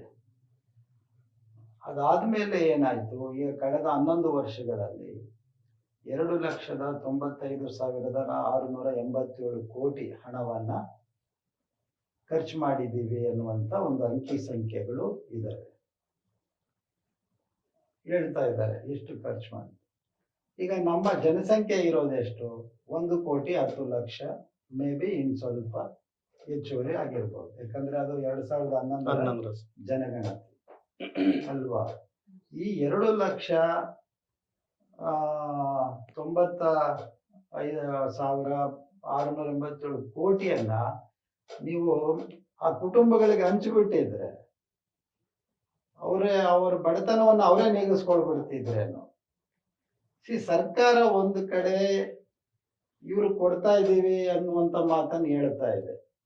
ಪರಿಶಿಷ್ಟ ಜಾತಿಗಳ ವರ್ಗಗಳ ಅವರ ಒಂದು ಉನ್ನತಿಗೋಸ್ಕರ ನಾವು ಎಷ್ಟು ಖರ್ಚು ಮಾಡ್ತಿದ್ದೀವಿ ಅಂತ ಹೇಳಿ ಹೊರಗಡೆ ಮಾಧ್ಯಮಗಳಲ್ಲಿ, ಜಾಹೀರಾತುಗಳಲ್ಲಿ ದೊಡ್ಡ ಮಟ್ಟದ ಪ್ರಚಾರವನ್ನ ತೆಗೆದುಕೊಳ್ತಾ ಇದೆ. ಆದರೆ ವಾಸ್ತವ ಏನು? ಮುಖ್ಯಮಂತ್ರಿಗಳಿಗೆ ನಾವು ಇದೇ ಕೇಳಿದ್ವಿ, ತಾವು ಇಷ್ಟು ಕೋಟಿ ಬಿಡುಗಡೆ ಮಾಡಿದ್ದೀವಿ ಅಂತ ಹೇಳ್ತಿದ್ದೀರಿ, ತುಂಬಾ ಸಂತೋಷ. ನಿಮ್ಮ ಪ್ರಾಮಾಣಿಕತೆಗೆ, ನಿಮ್ಮ ಸಾಮಾಜಿಕ ನ್ಯಾಯದ ಬದ್ಧತೆಗೆ ನಮ್ಮ ಒಂದು ಬೆಂಬಲ ಸದಾ ಇದೆ. ಆದರೆ ಅಂಬೇಡ್ಕರ್ ಅಭಿವೃದ್ಧಿ ನಿಗಮದಲ್ಲಿ 5 ಲಕ್ಷ ಅರ್ಜಿಗಳು ಪೆಂಡಿಂಗ್ ಇದಾವೆ ಅಂದ್ರೆ ಹಾಗಾದ್ರೆ ಹಣ ಎಲ್ಲೋಯ್ತು? 5 ಲಕ್ಷ ರಿಟರ್ನ್ ಸ್ಟೇಟ್ಮೆಂಟ್ ಅಧ್ಯಕ್ಷರು ಕೊಟ್ಟಿರೋದು, ಯಾರು? ಅಂಬೇಡ್ಕರ್ ಅಭಿವೃದ್ಧಿ ನಿಗಮದ ಅಧ್ಯಕ್ಷರು ಕೊಟ್ಟಿರುವಂತಹ ಇದು ರಿಟರ್ನ್ ಸ್ಟೇಟ್ಮೆಂಟ್ ಅಲ್ಲಿ ಹೇಳ್ತಾರೆ ಅವರು, ನಮ್ಮ ಹತ್ರ 5 ಲಕ್ಷ ಅರ್ಜಿಗಳಿದ್ದಾವೆ ಅಂದಾಗ ಈ 11 ವರ್ಷಗಳಲ್ಲಿ ಎಲ್ಲಿಗೆ ಇದು ತಲುಪಿದೆ ಈ ಹಣ? ಹಿಂದೆ ಎಲ್ಲ ಏನ್ ಮಾಡಿರೋರು, ಕಾಯ್ದೆ ಬಂದಾಗ ಇದೇ 7D ಬಳಸಿ ಬೃಹತ್ ನೀರಾವರಿಗೆ, ಭಾರಿ ನೀರಾವರಿಗೆ, ಲೋಕೋಪಯೋಗಿ ಇಲಾಖೆಗೆ, ಇಂಧನ ಇಲಾಖೆಗೆ ಮನಸೋ ಇಚ್ಛೆ ದುಡ್ಡು ಕೊಟ್ಟಿದ್ದಾರೆ. ನಾವು ಬಜೆಟ್ ಮೀಟಿಂಗ್ ಅಲ್ಲಿ ಕೇಳ್ತಿದ್ವಿ, ಆಯ್ತಪ್ಪ ಭಾರಿ ನೀರಾವರಿ, ದಲಿತರ ಭೂಮಿಯ ಪ್ರಮಾಣ ಎಷ್ಟಿದೆ? ಇರ್ಬೇಕಲ್ವಾ? ನೀವು ಅಷ್ಟು 1000 ಕೋಟಿಯನ್ನ ಭಾರಿ ನೀರಾವರಿ ಕೊಟ್ಟಾಗ ನೀವ್ ಹೇಳ್ತೀರಿ ದಲಿತರಿಗೂ ನೀರು ಕೊಡ್ತಿದ್ದೀವ್ರಿ ಅಂತೀರಿ. ಭೂಮಿಯ ಲಭ್ಯತೆ ಇರಬೇಕಲ್ಲ ಅಲ್ಲಿ. ಇದೇ ವಿಚಾರವಾಗಿ ಇನ್ನೊಂದು ಪಾಯಿಂಟ್ ಸರ್, ನಾವು ಇತ್ತೀಚೆಗೆ ಉದ್ಯಮಿಗಳು, SC/ST ಉದ್ಯಮಿಗಳಿಗಾಗಿ ಒಂದು ಕಾರ್ಯಕ್ರಮನ ಅರೇಂಜ್ ಮಾಡಿದ್ರು. ಅಲ್ಲಿ ಹೇಳ್ತಾರೆ, ಶ್ರೀನಿವಾಸನ್ ಅನ್ನೋರು ಒಬ್ರು ಶ್ರೀನಿವಾಸ್ ಅವರು ಒಂದು ಮಾತನ್ನ ಹೇಳಿದ್ರು, 0.5% ಸಹ ಭೂಮಿಯನ್ನ ದಲಿತರಿಗೆ ಕೊಟ್ಟಿಲ್ಲ ಅಂತಕ್ಕಂಥ ಅಲ್ಲ, ಅವ್ರು ಹೇಳ್ತಾ ಇರೋದು KDB KDB ಮೂಲಕ KDB ಮೂಲಕ. ಅದು ಇನ್ನೂ ತುಂಬಾ ತೀರಾ ಹೀನಾಯ ಸ್ಥಿತಿ ಬಿಡಿ. ಈ ಹಿಂದೆ ಸನ್ಮಾನ್ಯ ನಮ್ಮ ಯಲ್ಲಮ್ಮಂತಯ್ಯನವರು MLC-ಗಳಾಗಿದ್ದಾಗ ಒಂದು ಪ್ರಶ್ನೆ ಕೇಳಿದ್ರು ಸದನ ಪರಿಷತ್ತಲ್ಲಿ. ಆವಾಗ 30 ಎಕರೆನೋ ಕೊಟ್ಟಿದ್ರು. ಇದು ಈಗ ಇದೆ ಸುಮಾರು ಒಂದು 10 ವರ್ಷದ ಹಿಂದಿನ ಮಾತು ಅನ್ಕೊಳ್ತೀನಿ ನಾನು. ಅಂದ್ರೆ ಏನಾಗಿದೆ ಅಂದ್ರೆ ಈ ಹೊರಗಡೆ ಸಮಾಜಕ್ಕೆ ಏನಾಗ್ತಾ ಇದೆ, ಎಲ್ಲವೂ ಇವರು ಕೊಡ್ತಾ ಇದ್ದೀವಿ ಅಂತ ಹೇಳ್ತಿದ್ದಾರೆ. ST-ಗಳಿಗೆ ಏನ್ರಿ ಮೀಸಲಾತಿ ಕೊಡ್ತಾ ಇದ್ದೀವಿ, ಅವ್ರಿಗೆ ಸಾಕಷ್ಟು ದುಡ್ಡುಗಳು ಕೊಡ್ತಾ ಇದ್ದಾರೆ, ಆದ್ರೆ ಇವ್ರಿಗೆ ಏನು ಉದ್ಧಾರನೆ ಆಗ್ತಾ ಇಲ್ವಾ ಅನ್ನುವಂಥ ಪ್ರಶ್ನೆ ಸಮಾಜದ ಒಳಗಡೆ ಒಂದು ರೀತಿ ಅಸಹನೆ ಬರ್ತಾ ಇದೆ. ಸಹಜವಾಗಿದೆ ಅದು. ಆದ್ರೆ ಇಲ್ಲೇನಾಗ್ತಾ ಇದೆ, ಇದು ಯೋಚನೆ ಮಾಡ್ಬೇಕಲ್ವಾ ನಾವು. ಹಾಗಾಗಿ ಸರ್ಕಾರ ಈಗ ಆಯ್ತು, ಈಗ ಅಲ್ಲೂ ಬಡವರು ಇದಾರಪ್ಪ. ಇದೇನ್ ಬಡತನ ನಿರ್ಮೂಲನಾ ಕಾರ್ಯಕ್ರಮನ SCP-TSP ಯೋಜನೆ? It is not a poverty alleviation programme. ಹೌದು, ಇದೇನ್ ಬಡತನ ನಿರ್ಮೂಲನಾ ಕಾರ್ಯಕ್ರಮ ಅಲ್ಲ. ಬಡತನ ನಿರ್ಮೂಲನಾ ಕಾರ್ಯಕ್ರಮಕ್ಕೆ ನೀವು ಬೇರೆ ಬೇರೆ ಯೋಜನೆಗಳನ್ನು ಕೊಡಿ, ನಾವೇನ್ ಅದಕ್ಕೆ ವಿರುದ್ಧ ಇದ್ದೀವ. ಆದ್ರೆ ಇದು ಉದ್ದೇಶ ಏನು, ಇದರ ಮೂಲ ಉದ್ದೇಶ ಏನು? ಸಾವಿರಾರು ವರ್ಷಗಳಿಂದ ಎಲ್ಲ ರೀತಿಯ ಅಪಮಾನಕ್ಕೀಡಾಗಿ ಎಲ್ಲ ವಂಚಿತ ಸಮುದಾಯಗಳು, ಭೂಮಿಯಿಂದ, ಅಕ್ಷರದಿಂದ, ಉದ್ಯೋಗ, ಪ್ರತಿಯೊಂದರಲ್ಲೂ ವಂಚಿತ ಸಮುದಾಯಗಳು, ಈ ಸಮುದಾಯಗಳನ್ನ ಮುಖ್ಯವಾಹಿನಿಗೆ ತರೋದಿಕ್ಕೆ ಈ ಕಾಯ್ದೆ ಬಂದಿರುವಂತದ್ದು. ಅದಕ್ಕೆ ಮೊನ್ನೆ ನಾವು ಮುಖ್ಯಮಂತ್ರಿಗಳಿಗೆ ಹೇಳಿದ್ವಿ, ಆಯ್ತು ಸರ್, ನೀವು ಈ ಕಾಯ್ದೆ ತಂದಿದ್ದೀರಿ, ತುಂಬಾ ಸಂತೋಷ, ಆದ್ರೆ ಒಂದು ಮೌಲ್ಯಮಾಪನ ಮಾಡಿ. ಈಗ ಏನು 2,95,687 ಕೋಟಿ ಖರ್ಚಾಗಿದೆ ಅಂತ ಸರ್ಕಾರದ ಒಂದು ಇದೆಯಲ್ಲ, ಇಯರ್ ವೈಸ್ ಕೊಟ್ಟಿದ್ದಾರೆ. ತಾವು ದಯವಿಟ್ಟು ಅದನ್ನ ನೋಡ್ಬೋದು. ಒಂದೊಂದು ವರ್ಷದಲ್ಲಿ 2014ರಿಂದ 2024-25ಕ್ಕೆ ಎಷ್ಟು ಕೊಟ್ಟಿದ್ದೀವಿ ಅಂತ ಒಂದು ಉನ್ನತ ಮಟ್ಟದ ಸಮಿತಿ ಮಾಡಿ, ಒಂದು ಆರ್ಥಿಕ ತಜ್ಞರನ್ನ ಅದ್ರ ಮೂಲಕ ಒಂದು ಮೌಲ್ಯಮಾಪನ ಮಾಡಿ, ಗೊತ್ತಾಗ್ಲಿ. ಸೊ ಎಷ್ಟು ಜನ ಬಡತನ ರೇಖೆಯಿಂದ ಹೊರಗಡೆ ಬಂದಿದ್ದಾರೆ ಅಲ್ವಾ, ಗೊತ್ತಾಗ್ಬೇಕಲ್ವಾ. ಇಷ್ಟು ಹೋಗಿರೋದ್ರಿಂದ ಬಡತನದಿಂದ ಇವ್ರು ಬಂದಿರ್ಬೇಕಲ್ಲ ಹೊರಗಡೆ. ಅದು ಎಷ್ಟೋ 0.1% ಇರ್ಲಿ, ಅದು ಬೇರೆ ವಿಷಯ. ಆದ್ರೆ ನಿಖರವಾದ ಮಾಹಿತಿನೇ ಸರ್ಕಾರದ ಹತ್ರ ಇಲ್ವೇ. ಸೊ ಅದರಿಂದ ಇದು ಕೊಡ್ತೀವಿ ಅಂತ ಹೇಳುವಂತ ಮೂಲಕ ವಂಚನೆ ಮಾಡುವಂತ ರೀತಿ ಇದೆಯಲ್ಲ, ಇದು ತುಂಬಾ ಒಂದು ನಾಗರಿಕ ಸರ್ಕಾರ ಅನ್ನುವಂಥದ್ದು. ಅದು ಈ ಸರ್ಕಾರ ಆ ಸರ್ಕಾರ ಅಂತ ನಾನು ಹೇಳಕ್ ಹೋಗೋದಿಲ್ಲ. ಕನಿಷ್ಠ ಸಿದ್ದರಾಮಯ್ಯನವರು ಕಾಯ್ದೆ ತಂದ್ರು, ಅದ್ರ ಮೂಲಕ ಒಂದಷ್ಟು ಅದಕ್ಕೆ ಒಂದು ಕಾನೂನಾತ್ಮಕವಾದಂತಹ ಒಂದು ಬೆಲೆ, ಒಂದು ತೂಕ ಕೊಟ್ರು. ಸೊ ನಾವ್ ಹೇಳೋದು, ಇದನ್ನ ನೀವು ಮೌಲ್ಯಮಾಪನ ಮಾಡಿ ಎಷ್ಟು ಜನ ಈ ಒಂದು SCP-TSP ಜಾರಿಯಾದ ಮೇಲೆ ಬಡತನ ರೇಖೆಯಿಂದ ಹೊರಗಡೆ ಬಂದಿದ್ದಾರೆ, ಆ ನಂತರ ಮುಂದೆ ಏನ್ ಮಾಡಬಹುದು, ಅಥವಾ ತಗೊಂಡವರೇ ತಗೊಳ್ಳೋದಕ್ಕೆ ಸಾಧ್ಯ ಆಗತ್ತಾ? ಖಂಡಿತ ಇಲ್ಲ ಸರ್. ಇದನ್ನ ಯೋಚನೆ ಮಾಡಬೇಕು ಸರ್ಕಾರ. ಮತ್ತೆ ಈಗ ಏನು ಸಿದ್ದರಾಮಯ್ಯ ಅವರ ಸರ್ಕಾರ ಈ ಒಂದು SCP-TSP ಆಕ್ಟ್ ಅನ್ನ ತಂತು, ಅವ್ರದ್ದು ಒಂದು ಟರ್ಮ್ ಏನು ಮುಗೀತು, ಅದಾದ್ಮೇಲೆ BJP ಸರ್ಕಾರ ಕೂಡ ಬಂದಿದೆ ಸರ್. ಅವರು ಸಹ ಈ ಒಂದು ಹಣವನ್ನ ಬಿಡುಗಡೆ ಮಾಡುವಂತ ಕೆಲಸವನ್ನ ಮಾಡಿದ್ದಾರೆ. ಸೊ ನಾವು ಈ ದಲಿತರ ಉದ್ಧಾರ ಯಾವ ಮಟ್ಟಕ್ಕಾಗಿದೆ ಅನ್ನೋದನ್ನೇನಾದ್ರೂ ನಾವು ನೋಡ್ತಾ ಹೋದ್ರೆ, ಈ ಎರಡೂ ಸರ್ಕಾರಗಳಲ್ಲಿ, ಕಾಂಗ್ರೆಸ್ ಸರ್ಕಾರ ಮತ್ತೆ BJP ಸರ್ಕಾರ, ಈ ಅಷ್ಟಾಗಿ ಏನು ಡಿಫರೆನ್ಸ್ ಏನು ಕಾಣ್ತಿಲ್ಲ. ಏನು ಇವರು ಆಕ್ಟ್ ಮಾಡಿದ್ರು ಅನ್ನೋದು ಬಿಟ್ರೆ ಇಬ್ರು ಸಹ ಒಂದೇ ಫ್ಲೋನಲ್ಲೇ ಇದ್ದಾರೆ ಅಂತ ಅನ್ಸುತ್ತೆ. ದಲಿತರ ಪರವಾಗಿದ್ದೀವಿ ಅಂತ ಹೇಳ್ಕೊಳ್ತಾರೆ ಬಿಟ್ರೆ ಅದರ ಬದ್ಧತೆಯನ್ನ ತೋರಿಸ್ತಿಲ್ಲ ಅನ್ನೋ ಒಂದು ಮಾತಿದೆ. ಅದ್ರ ಬಗ್ಗೆ ಏನ್ ಹೇಳ್ತೀರಿ ಅಂತ? ಇಲ್ಲ, ಸತ್ಯ ಅದು. ಬಹುಶಃ ಕಾಂಗ್ರೆಸ್ ಸರ್ಕಾರ, ಇದನ್ನು ಸಿದ್ದರಾಮಯ್ಯ ಸರ್ಕಾರ ಈ ಕಾಯ್ದೆಯನ್ನು ತಂದರು. ಬಟ್ ಅದ ನಂತರ ಏನು BJP ಸರ್ಕಾರ, BJP ರಾಜ್ಯದಲ್ಲಿರುವಂಥ BJP ಸರ್ಕಾರ ಇದೆ ಬೇರೆ ಬೇರೆ ರಾಜ್ಯಗಳಲ್ಲಿ, ಇದನ್ನು ಜಾರಿಗೆ ತರಬೇಕಾಗಿತ್ತು. ಇಲ್ಲ ರಾಷ್ಟ್ರ ಮಟ್ಟದಲ್ಲಿ ಒಂದು ಕಾಯ್ದೆಯಾಗಿ ಇದನ್ನು ಕೂಡಲೇ ಜಾರಿಗೆ ತರಬೇಕಾದಂಥ ನೈತಿಕ ಹೊಣೆಗಾರಿಕೆ BJP ಸರ್ಕಾರದ ಮೇಲೆ ಇತ್ತು. ಅದು ಮಾಡಲಿಲ್ಲ, ಇವತ್ತಿಗೂ ಮಾಡಲ್ಲ ಅವರು. ಯಾಕಂತ ಹೇಳಿದ್ರೆ ಅವರು ದಲಿತ ಸಮುದಾಯ, ಆದಿವಾಸಿ ಸಮುದಾಯ ಅಭಿವೃದ್ಧಿ ಆಗೋದಕ್ಕೆ ಅವ್ರಿಗೆ ಇಷ್ಟ ಇಲ್ಲ. ಅವ್ರಿಗೆ ಸಂವಿಧಾನನೇ ಇರೋದಕ್ಕೆ ಅವ್ರಿಗೆ ಇಷ್ಟ ಇಲ್ಲ. ಈ ಸಂವಿಧಾನ ಹೋಗ್ಬೇಕು, ಈ ಸಂವಿಧಾನ ನಾಶ ಆಗ್ಬೇಕು ಅನ್ನೋಂಥದ್ರ ಬಗ್ಗೆನೇ ಬಯಸ್ತಾರೆ. ಹಂಗಾಗಿ ಸಂವಿಧಾನದ ಆಶಯವಾಗಿರ್ತಕ್ಕಂಥ ಈ ಕಾಯ್ದೆಯನ್ನು ಅವ್ರು ಯಾವತ್ತೂ ಕೂಡ ಜಾರಿಗೆ ತರುವಂಥ ಕನಿಷ್ಠ ಮಟ್ಟದ ಇಚ್ಛಾಶಕ್ತಿ ಇಲ್ಲ ಅವರು. ಮುಖ್ಯವಾಗಿ ಈಗ ಅವ್ರ ಸರ್ಕಾರದಲ್ಲಿ ಈಗ ಕೋವಿಡ್ ಸಂದರ್ಭದಲ್ಲಿ ಏನು 2019ರಲ್ಲಿ ಅವ್ರ ಸರ್ಕಾರ ಇತ್ತು. 19,000 ಕೋಟಿಯನ್ನು ಕೋವಿಡ್ಗೆ ತೆಕ್ಕೊಂಡ್ರು. ಅವತ್ತಿನ ಕಾರಜೋಳ ಅವರು ಸಮಾಜ ಕಲ್ಯಾಣ ಮಂತ್ರಿ ಆಗಿದ್ದರು. ದೊಡ್ಡ ಮಟ್ಟದ ಹಣ ಅದು. ಬಟ್ ಅದು ಎಲ್ಲಿಗೆ ಹೋಯ್ತು ಅಂತ ನಮ್ಗೆ ಗೊತ್ತಿಲ್ಲ. ಹಾಗಾಗಿ ಒಂದು ಕಡೆ ಈ ಸಮುದಾಯಗಳನ್ನು ಅಭಿವೃದ್ಧಿ ಮಾಡೋದಕ್ಕೆ ಇಚ್ಛಾಸಕ್ತಿ ಇಲ್ಲ BJPಗೆ, ಅದರ ಅಂಗಸಂಸ್ಥೆ ಆಗಿರ್ತಕ್ಕಂಥ RSSನವರಿಗೆ. ಎರಡನೇದಾಗಿ ಈ ಯೋಜನೆಯನ್ನು ಜಾರಿಗೆ ತರಬೇಕನ್ನುವಂಥ ಕನಿಷ್ಠ ಮಟ್ಟದ ಕಾಳಜಿ ಇಲ್ಲ ಸರ್ಕಾರಗಳಿಗೆ. ಹಂಗಾಗಿ ಅವರು ಕೂಡ ಇದೇ ರೀತಿಯ ದುರ್ಬಳಕೆ ಮಾಡುವಂಥ ಕೆಲಸಗಳನ್ನು ಮಾಡ್ತಾ ಬಂದಿದ್ದಾರೆ. ಹಂಗಾಗಿ ನನಗನ್ಸೋದು ಯಾವುದೇ ಸರ್ಕಾರ ಇರ್ಬೋದು, ಅದು ಜಾತಿವಾದಿ ಸರ್ಕಾರ, ಅದು ಅತ್ಯಂತ ಒಂದು ಧರ್ಮದ ಹೆಸರಿನಲ್ಲಿ ರಾಜಕಾರಣ ಮಾಡುವಂಥ ಸರ್ಕಾರ. ಹಾಗಾಗಿ ಅವರು ನಮ್ಮ ಸಮುದಾಯಗಳ ಅಭಿವೃದ್ಧಿಗೆ ಈ ಯೋಜನೆಯನ್ನು ಪ್ರಾಮಾಣಿಕವಾಗಿ ಜಾರಿಗೆ ತರುವಂಥ ಒಂದು ಪ್ರಯತ್ನವನ್ನು ಯಾವತ್ತೂ ಕೂಡ ಅವರು ಮಾಡೇ ಇಲ್ಲ.